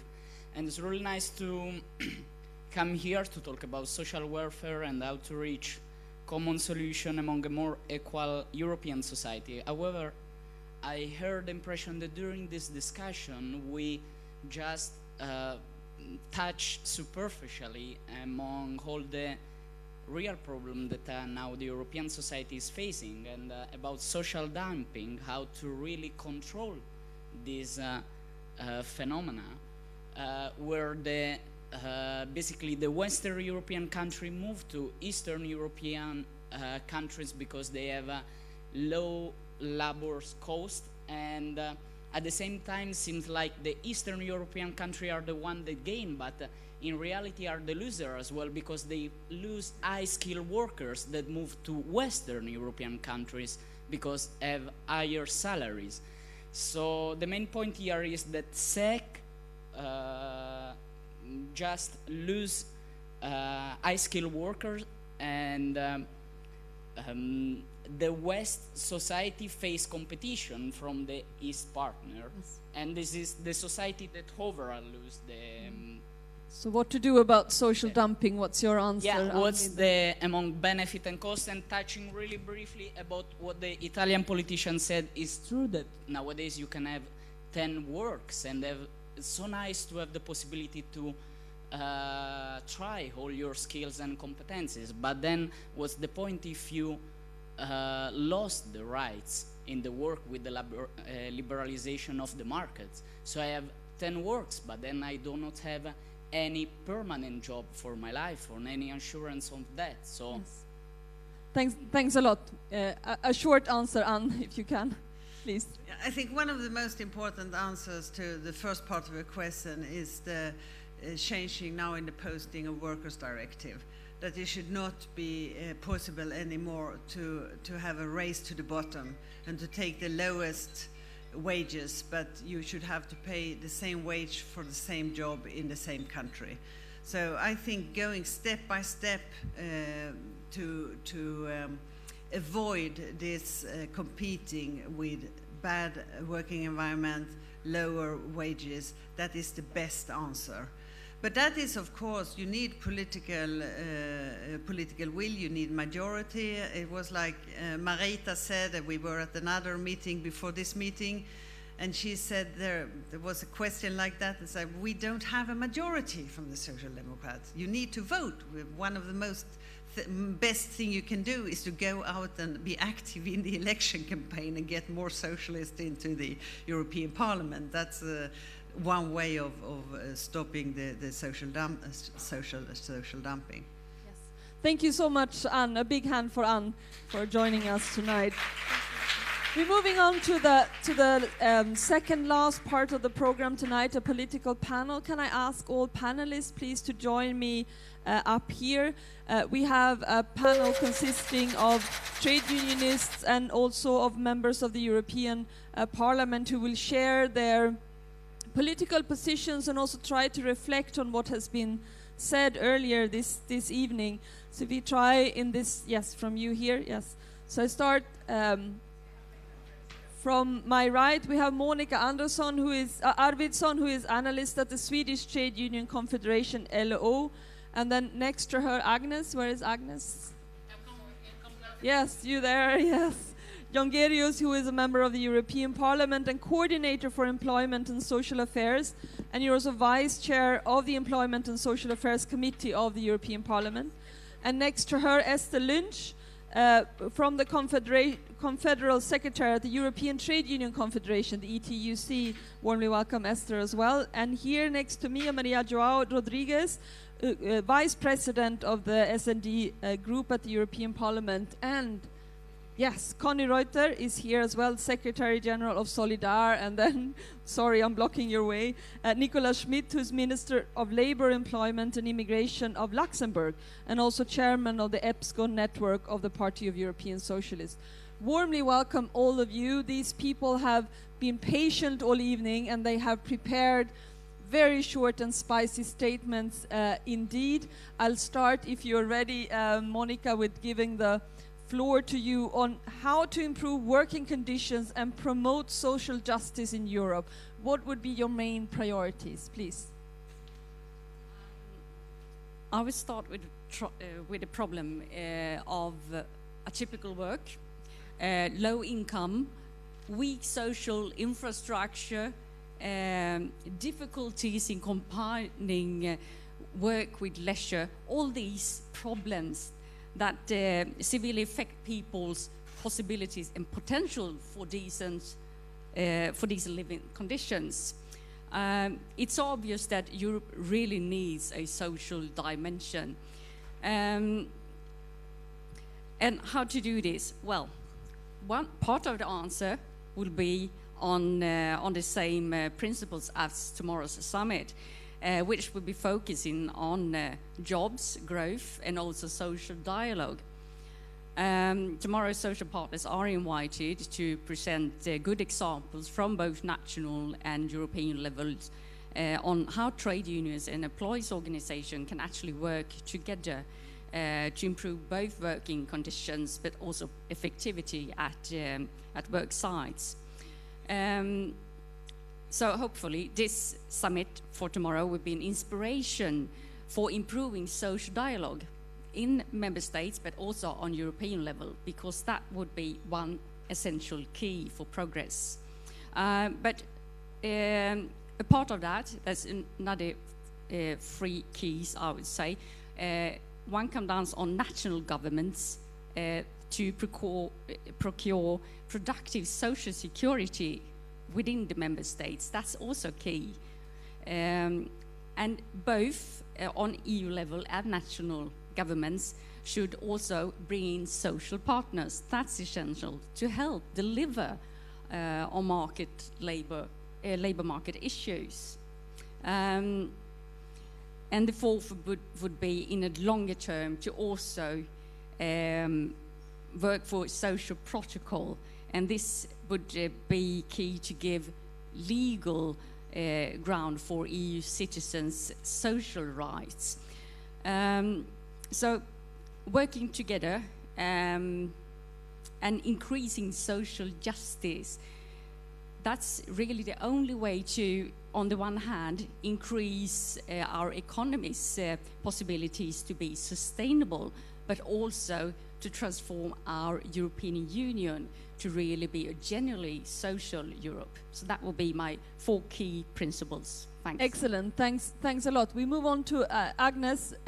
What would be your main priorities when delivering on how to improve working conditions and promote social justice? I think just let's start by celebrating that there is a social summit. Because I think for our political family who are always thinking of a glass is half full, it's every now and then a good thing just to celebrate the progress we are making and the fact that there is a social summit and there is a proclamation that helps, and that helps us in moving the debates further and indeed asking for an inclusion of a social progress protocol, for a directive on decent work, for recognizing social dialogue, and indeed coming up with these 2 already long existing agreements at the European level and tabling that to have this indeed social dialogue in the heart of the movement forwards. I think it's important to celebrate this, to use it as our fuel for the next fight.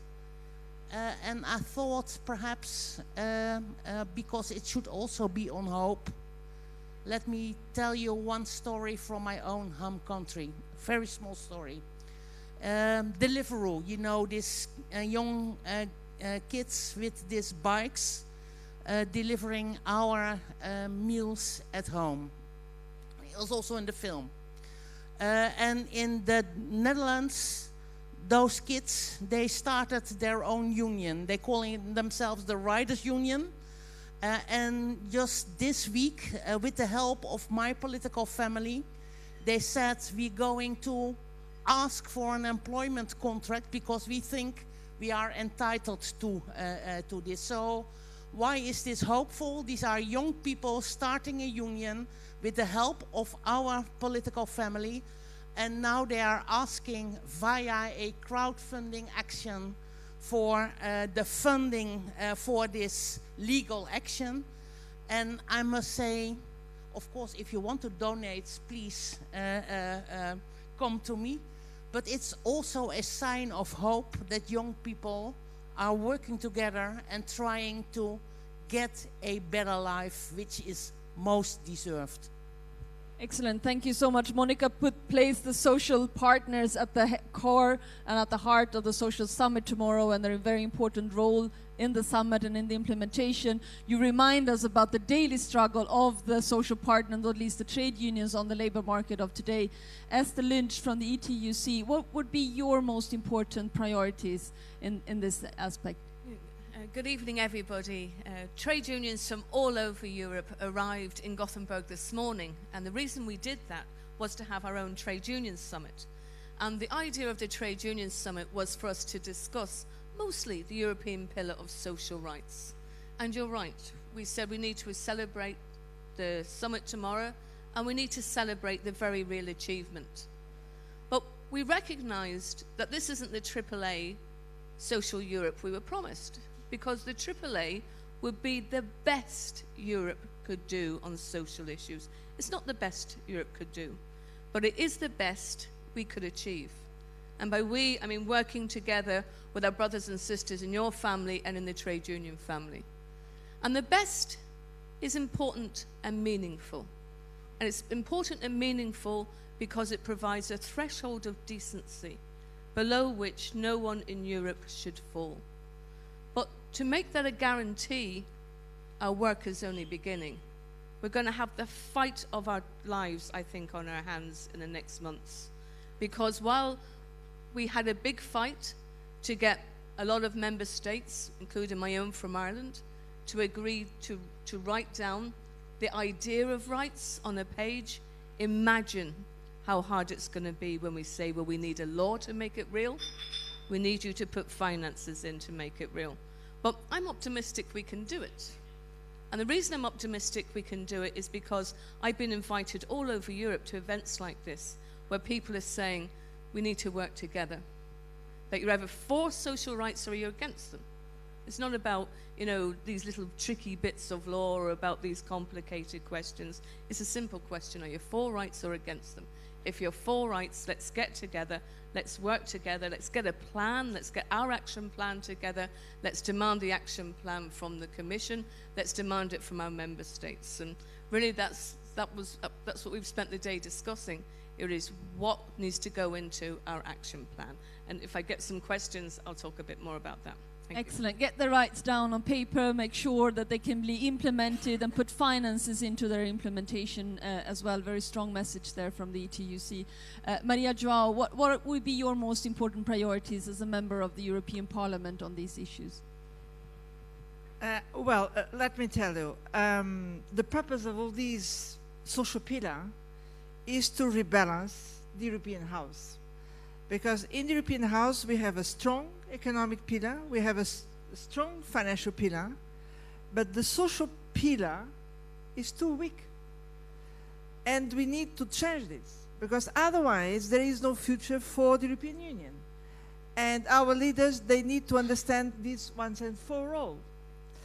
So what we want with this social pillar is first to update social standards for everybody, for children, for young people, for women when they work and they have their family life. But let me focus particularly, because someone there raised this issue. Let's go to the real in-depth problem, what is happening in the labor market today. Particularly when we see what is happening around the online platforms. This is just the beginning, let me tell you. This digital revolution, which is a positive thing, we need to frame it in such a way that everybody, and there are now millions, and there will be much more millions, if they work there, they need to have two things very important. One is a clear and decent labor contract. And the second is full access to social protection, whatever the kind of job. So this is really the welfare system for this century, the 21st century. And we need to turn this into law. We are involving the social partners to design this, but at a certain moment, if they cannot reach the agreement, and we need it urgently, we need to table law. And this will come. And we got the commitment that we will have it already in December. Then we need to use the pillar, because the proclamation tomorrow, look, this is just the first stone. We need to add the others. A stone about the standards, a new stone about real financial means to implement this. Think about a social right which is there in the proclamation for tomorrow, the social right to lifelong learning. This is a costly investment to really open the opportunity for everybody. So we need to make sure that national budgets, they can provide this investment, or if not, they can be complemented by the upcoming European budget. So these are concrete consequences of this social pillar, but let me tell you, this is my last word, we also need to have powerful politics. Let's see who will come tomorrow taking this commitment. And once they sign up, they will be accountable. So we will ask them, now you need to deliver in your own countries. And we need to make sure that the European institutions will also deliver. So that's why the proclamation is useful, because this is a formal commitment, but then we need to turn this for real, pushing with our large coalition. Thank you so much. Set standards, make sure they can be implemented, and then push for their implementation on all levels through very strong politics. Conny Reuter, please, from Solidar. What would be your most important priorities on this issue? Yeah, thank you very much, first of all, for the invitation. I think that's an excellent day, because we started with the trade union. We had then the meeting, Maria was there also with the civil society, and now with the political family. I think this is how the things should work. Yeah? This is complementarity, this is partnership, this is alliance, and this is needed, because what Maria has been saying, tomorrow that will be, even if the weather is not so good, it will be a nice moment. We are happy that finally, after all, after the time that we had a social agenda, calling for it for years, after a time where we were told that Europe 2020 would be the social agenda, and it was just buried without organizing a funeral services. It had just disappeared, but we had the European semester process that continued. So the question is now, with this enhanced, the pillar of social rights, if this is only a promise, this will be really disastrous, because I think though the political representatives, the trade unions, and also in our civil society, we hear from time to time also they say, yeah, pillar of social rights is good, but this is interesting for you in Brussels. No, it is not interesting for us in Brussels, it's interesting for all. But there is a reluctance, because we, and this is always what we are useful for capital, neoliberals, conservatives and others, social democracy, progressives are needed in times of crisis, to contain it. But I think we should not be so nice anymore. Now, if we have the proclamation of the pillar of social rights, we will do something which we have been calling in former times social impact assessment. That means there cannot be any decision or any legal initiative at European level, even if it's called better regulation, which often is a worse regulation, if there is not an impact assessment in the social dimension, and to look whether this is not under the umbrella of the pillar of social rights. What is important also for us? If you look to the pillar, it does not start with employment, and I think it is good. It starts with education. It starts also with social services, and this is our understanding, because social policies are larger, everybody knows it, but sometimes we reduce it on the other thing. But as Maria was also saying, it will need an investment. Yeah? We have, and I think this is a good news, we have lost in Germany, in the government, the Taliban of the Black Zero. He has now another responsibility, being the president of the parliament and playing a more democratic role over there. But we have a big elephant in the room who is absent tomorrow, that is Merkel. Nobody coming from the German government, we were told. And I think, well, Udo certainly agrees with me, this is a catastrophe. Even if they are not from our political family, I think a commitment from this big country in Europe, playing an important economic and political role, not to be present on something, whereas Merkel and others always had something to say to Greece, to Spain, to Portugal, to these countries, this is not acceptable. And I must say, well, I'm a European German, or German European, like many other Germans in the room, but it's a shame for us. I really feel ashamed tomorrow that even this chancellor who is always pretending to be leader of Europe is not showing up. But let me conclude on something else. I think it's also a responsibility for us to be credible, because we have nice speeches. And when people lose trust, it is sometimes also because when you are in opposition, it is easier to speak. When you are in government, it's more difficult to do. The question of credibility is a key, but it concerns also our sector. It concerns the sector of social economy and social services, which is, in the last years, the most growing sector in terms of employment. But we have all the disastrous realities of platform work, of unpaid work, of informal economy and so on. Therefore, also in our sector, first of all, we have said we need also to establish a social dialogue, and together with EPSU, there is now a federation of social employers, because there is a necessity for these informal care workers who come from the Czech Republic or from Slovenia to the UK, to Germany or to other countries, who are not paid, who have not a working contract, who are, well, in irregular working conditions like the deliverers. I think this is something where we really have to push also to, if we want to be credible, we need also to promote this. And last but not least, it has been said also, we should not underestimate how important is public opinion, because this poison of modernism, flexibility, work-life balance, this sounds so nice.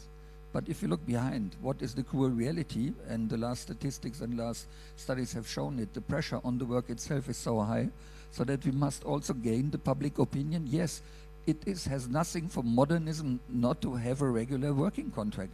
It is not modern at all not to be socially protected, and so on and so on. But this is something where through media and others, the poison in the minds is there, because consuming for low cost, flying low cost, everybody likes it except me.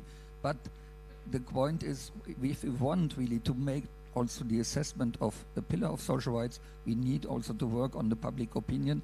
Our opinion, our values are clear, but we need to gain also these majorities, because it has been said, it is nothing worse if you do not have a political majority to put this in place. Then all the efforts for tomorrow, the glass will be half empty or even more, but I think we can put more water in it, not only because it rains from time to time in Gothenburg. Thank you.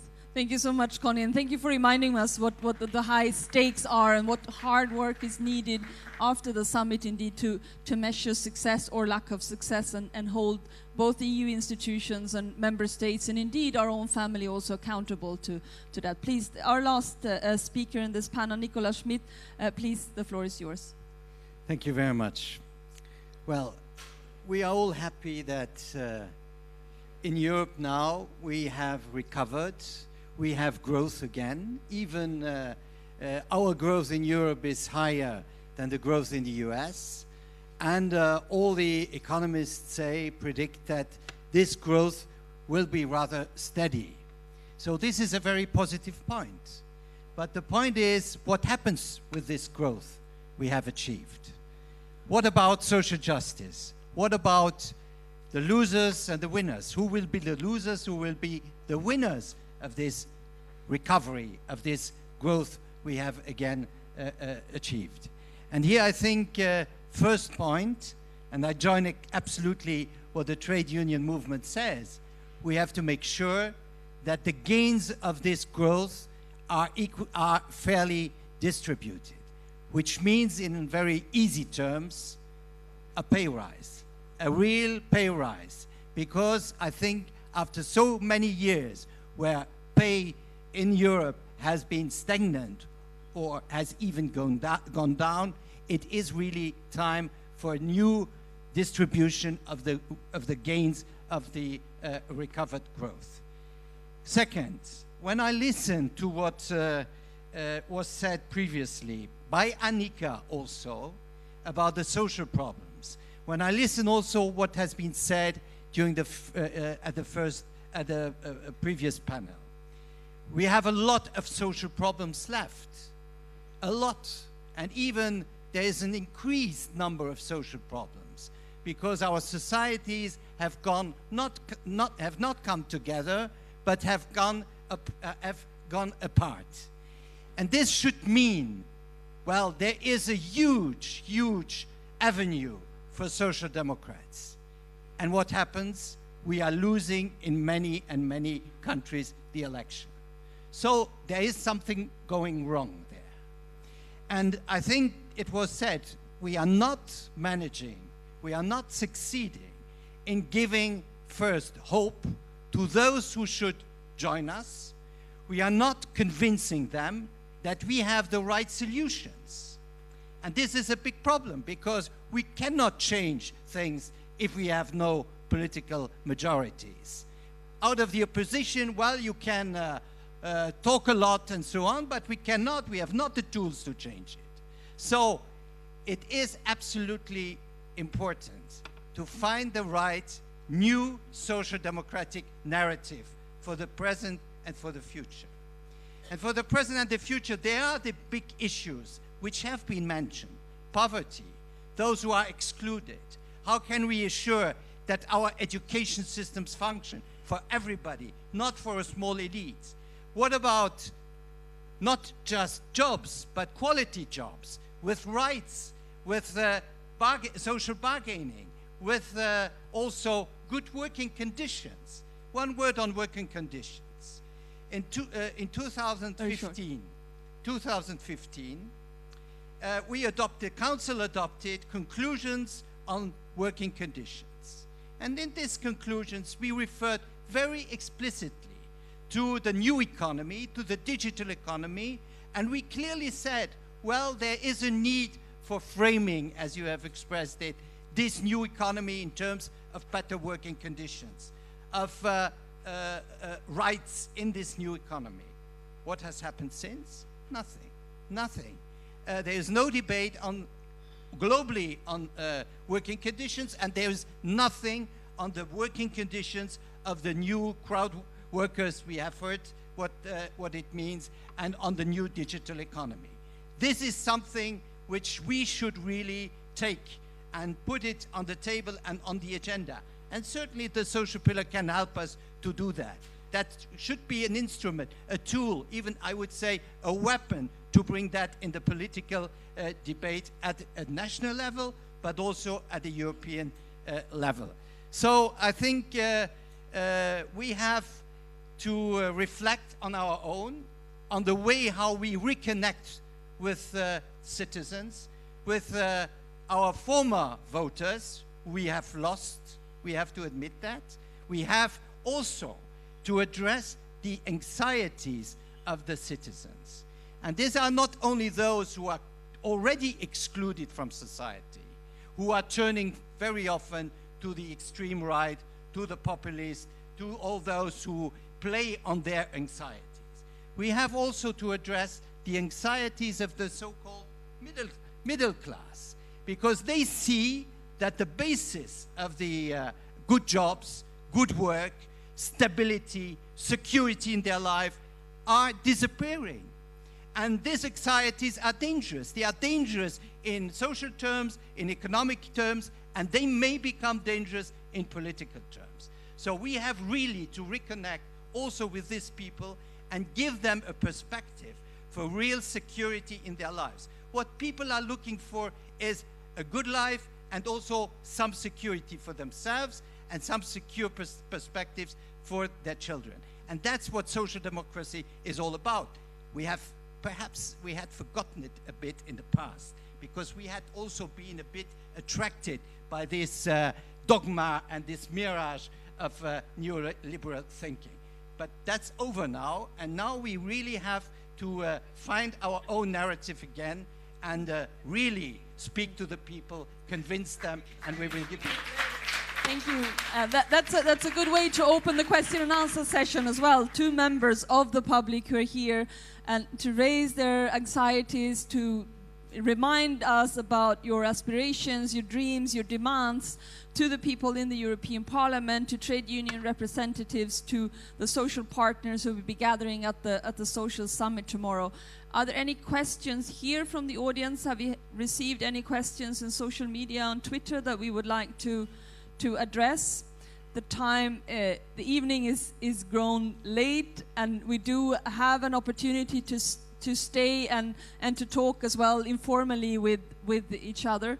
I'm looking for the organizers to get an advice. Shall we? Yes, we take one question and then we move on here in green.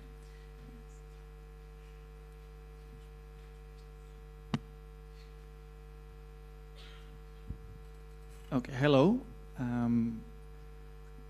My question is regarding this narrative to get more people along, and also concerning the term sustainable growth, which I have a hard time to make add up for myself. I come from an economic background which is very, privileged, and I feel our average lifestyles in wealthy countries like Sweden, we may need to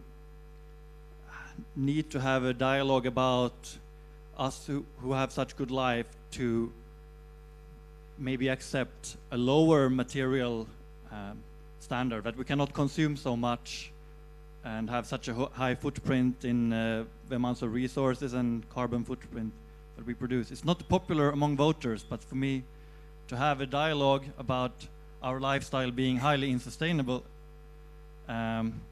still there are other people in Europe that certainly should have a fair share of our growth, but maybe we need to accept a few steps back, and that's what I would like some reflections on, if that's possible as a story, to include in a story. Yes.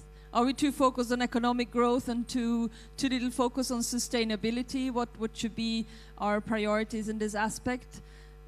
Esther, do you want to? Yes. Well, the way I think about that issue is this, workers should get a fair share of the profits that they create.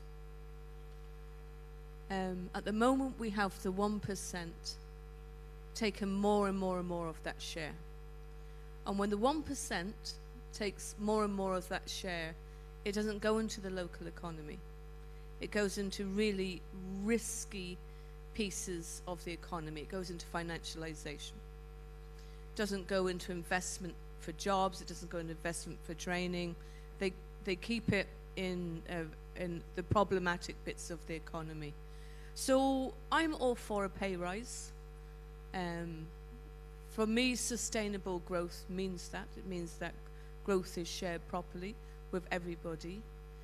Certainly the majority of union members who, finding it difficult to get a pay rise, struggle to make ends meet. They can't afford choices. They struggle, because they're tired from the amount of work that they do. They've very long commutes very often, and when they get home, they're really trying to make choices between the amount of energy they have, because they have to get up tomorrow really early to go into work, to do the homework with the children, to cook the dinner, to clean the house, and all of those things. So for me, that's what the European Pillar of Social Rights is about. It's about trying to make sure that those people who are struggling get their fair share, and that is what we're talking about. Well, certainly that's what trade unions talk about when we talk about sustainable growth. Now, of course, we also talk about a just transition. So that's what we were looking at in Volvo this morning, was how do you make sure that people aren't thrown on the scrap heap? That we don't say, well, we don't need you anymore, either because you've been replaced by a robot or because the industry is in decline. That we make sure that the profits that a lot of companies are making are put back into giving people a second chance at education or at training. And I often use myself as this example. I mean, I'm a woman in my 50s, I'm a lawyer. If you look on the list of jobs that robots are going to replace, I'm always on the top 3. I have no idea what I would do if I lost my job. Like, no clue. I don't know how I'd afford to pay my mortgage if I had to go back to college for 3 years. I don't know how I'd afford college for 3 years. I don't know how I'd afford the type of help my family needs from me. So I think that's what Nicholas Schmidt was talking about, which is I think people are fearful of the future and they don't see that there are solutions there for them. They don't see that there are adequate safety nets there for them. And again, that's what we mean by sustainable growth, that people have to have some belief that should a bad circumstance fall on them, either they got ill or they got sick or they lost their job, that there are adequate safety nets there. So sustainable growth is about making sure that everybody contributes into a system, and on the day that you need it, it's there for you. So I think all of those questions have to be considered in a discussion on what is sustainable growth. A fair share of the growth that's already happening, and a fair transition into more sustainable growth as well, and the kind of more sustainable economy that we need to create. Connie asked for the floor as well. You'll be the last speaker. I'm sorry, because we need to move on into the program. Yeah, two or three short thoughts. Number one, the question of growth. Indeed, I was a little bit astonished that when we were the day before yesterday in Dublin with the Eurofound, that the only reference was growth, and I thought we had left this behind us. I'm not speaking in favor of degrowth, but we had the discussion beyond GDP. We had the discussion of what would be other indicators, and then we come back only on GDP. And I think this is not sustainable in a sense. That means this is also something where we have to come back. We have something in our hands, which is the Sustainable Development Agenda, the 2030 Agenda. And I think the pillar can really go into it, and we need to discuss indeed, can we continue to live at this level? And this is not to say we have to renounce on many things, but do you need to fly to Barcelona for €6? I'm not convinced. Do you need to go to Primark and buy clothes for nothing that you throw away the next week because you are too tired to clean them? These are realities of consumer behaviorism also. And I think if we don't, I think for the Social Democrats, the answer is always very easy. It is just to say, every price has a price. Every price has a price. You know what is the problem of Ryanair, you know what is the problem of Primark, you know what is the problem in the textile industry, and I think this is something we really, what we want to have for cheap has a social price, and nobody wants to work under these conditions. And when it comes to the natural resources, I live now for many years in Belgium, and in the Belgian French-speaking radio, you have once a year always an announcement in the news, which is, now at this date of today, we have consumed the natural resources for the year. When I arrived in Brussels in 2006, it was in November of the year. Now it is by the end of August. Yeah? And this is not something of a crystal ball, it's a reality. So therefore this question, which is another debate than the social pillar, but how we combine this with a sustainable development also on this, I think this is another debate that we'll have also where the Social Democrats can have ownership. Yes. Monica, yes, very, very briefly. I can't stop myself. If you are rich and I'm poor, what really matters for my income is what you do with your money. That will define if it's sustainable or not. If you will use it for buying a big car which is consuming the air I breathe, then it's bad. But if you are investing it and in a production that gives me a good job with some decent salary, then it's a good investment, and it will be a sustainable way of using your money. So it's not really the issue of income inequality. It's not really an issue of what's wrong, is it right or wrong. That's a political decision.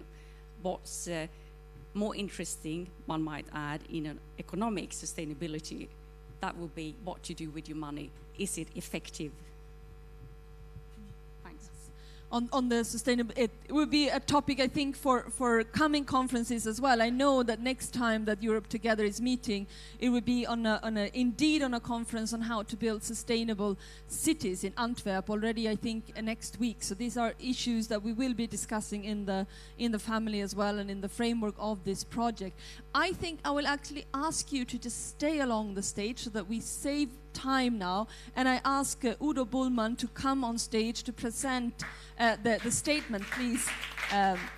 Vice President of the SD Group.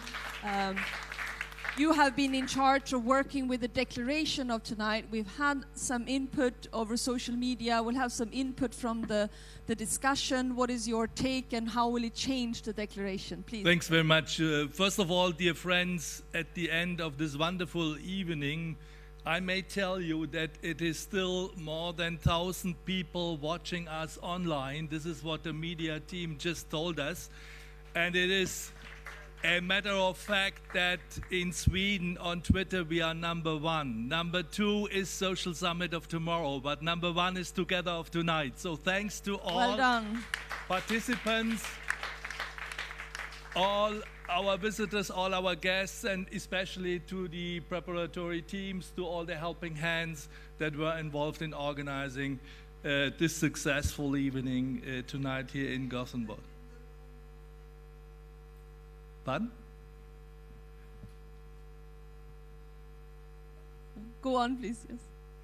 No, the idea is that given this huge success, I slimmed down my resume from the foreseen 60 minutes to I slim it down to only focusing on the main points, because history shows that we should not overdo when it is also necessary to strengthen ourselves by celebrating such successes. So this is what all the involved people, I think, will expect from me now. But, now comes the but. Let us go back to the challenge which we started off. Our young ambassadors, thanks to you, you enriched our conference enormously, had some critical words on us. Kim Yan especially, very bluntly told us, the policymakers, it was addressed to us, also to us, the Social Democrats, please, don't get bought off by big money. Please, don't be only a victim of the rich and influential.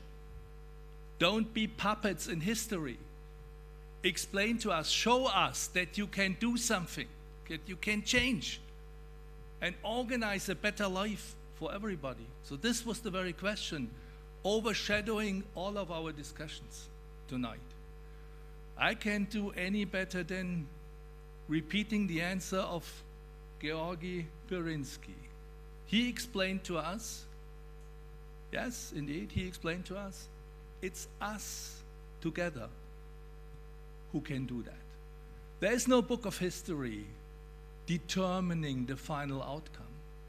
There is no book of history of the European Union. There is no guarantee that we are successful. No, it's either us or it will not be done. As a famous thinker of the socialist movement has described, no, people do not make history without preconditions, but they are doing, I translated from German into English, but they are doing that themselves. So it's upon us. All responsibility is on us. And whenever I come to this together, these marvelous together events, seeing people coming together from Portugal, from Spain, from France, from Sweden, from Finland, from all over the European places, from Germany, of course, I get some feelings that it's possible that we can do that, because this is our way to overcome boundaries, to overcome restrictions, and to also overcome within our family the selectiveness of our discourses, the selectiveness, the nationalistic attitude of how we see things, and to develop a more homogeneous, a more understanding approach of what other people think and what other people have kind of worries. And this is what we have to do. Yes, indeed, if we do it like that, if we put it like that, and it was already said on stage, then the Social Summit of Gothenburg with its proclamation of tomorrow is not the apex on the discussion on a social agenda, but rather the starting point. Yes, we can deliver, but yes, we have to take them responsible. And we are the ones that have to read out to the citizens and to our workers, to those who feel in their daily lives how far we got with social Europe and what still has to be done. We are the ones that must not declare mission is already accomplished. No, we have to declare that we have to take it on and that we have to be very, very clear about the tasks ahead. We know exactly that there is a lot of things to be taken on to build a truly social Europe. Let me give you some examples. We will never accept. Very short, Udo. We will never accept, I'm in Sweden, and this is one of the reasons I would like to focus on that. Let me pick out only one item of the whole range of issues that we have discussed. Because Marita always reminded us it's about trade unions, the socialist family, the progressives, but also about the trade unions. We will never accept that social rights, such as the right to strike, can be trumped by economic so-called freedoms. If a strike called by democratic and representative unions is declared illegal because some court holds that business rights to make profit is more important, something is wrong in Europe. This was the Laval case, you will remember that very well, and we will never give in to practices like that, and this is one of the major reasons why we need dearly a social protocol to be annexed to the treaties. Such a protocol would make it clear once and for all that fundamental social rights take precedence over so-called economic freedoms. This is our fight. This is our fight together with our friends from the trade union family, and this is our fight in the socialist and progressive family. Now have some fun together. Informal exchanges are welcome, and we meet all of us again in the next Together event. Work has to be continued. Let's be successful and let's stick together. Thank you. Thank you so much, Udo. I have been...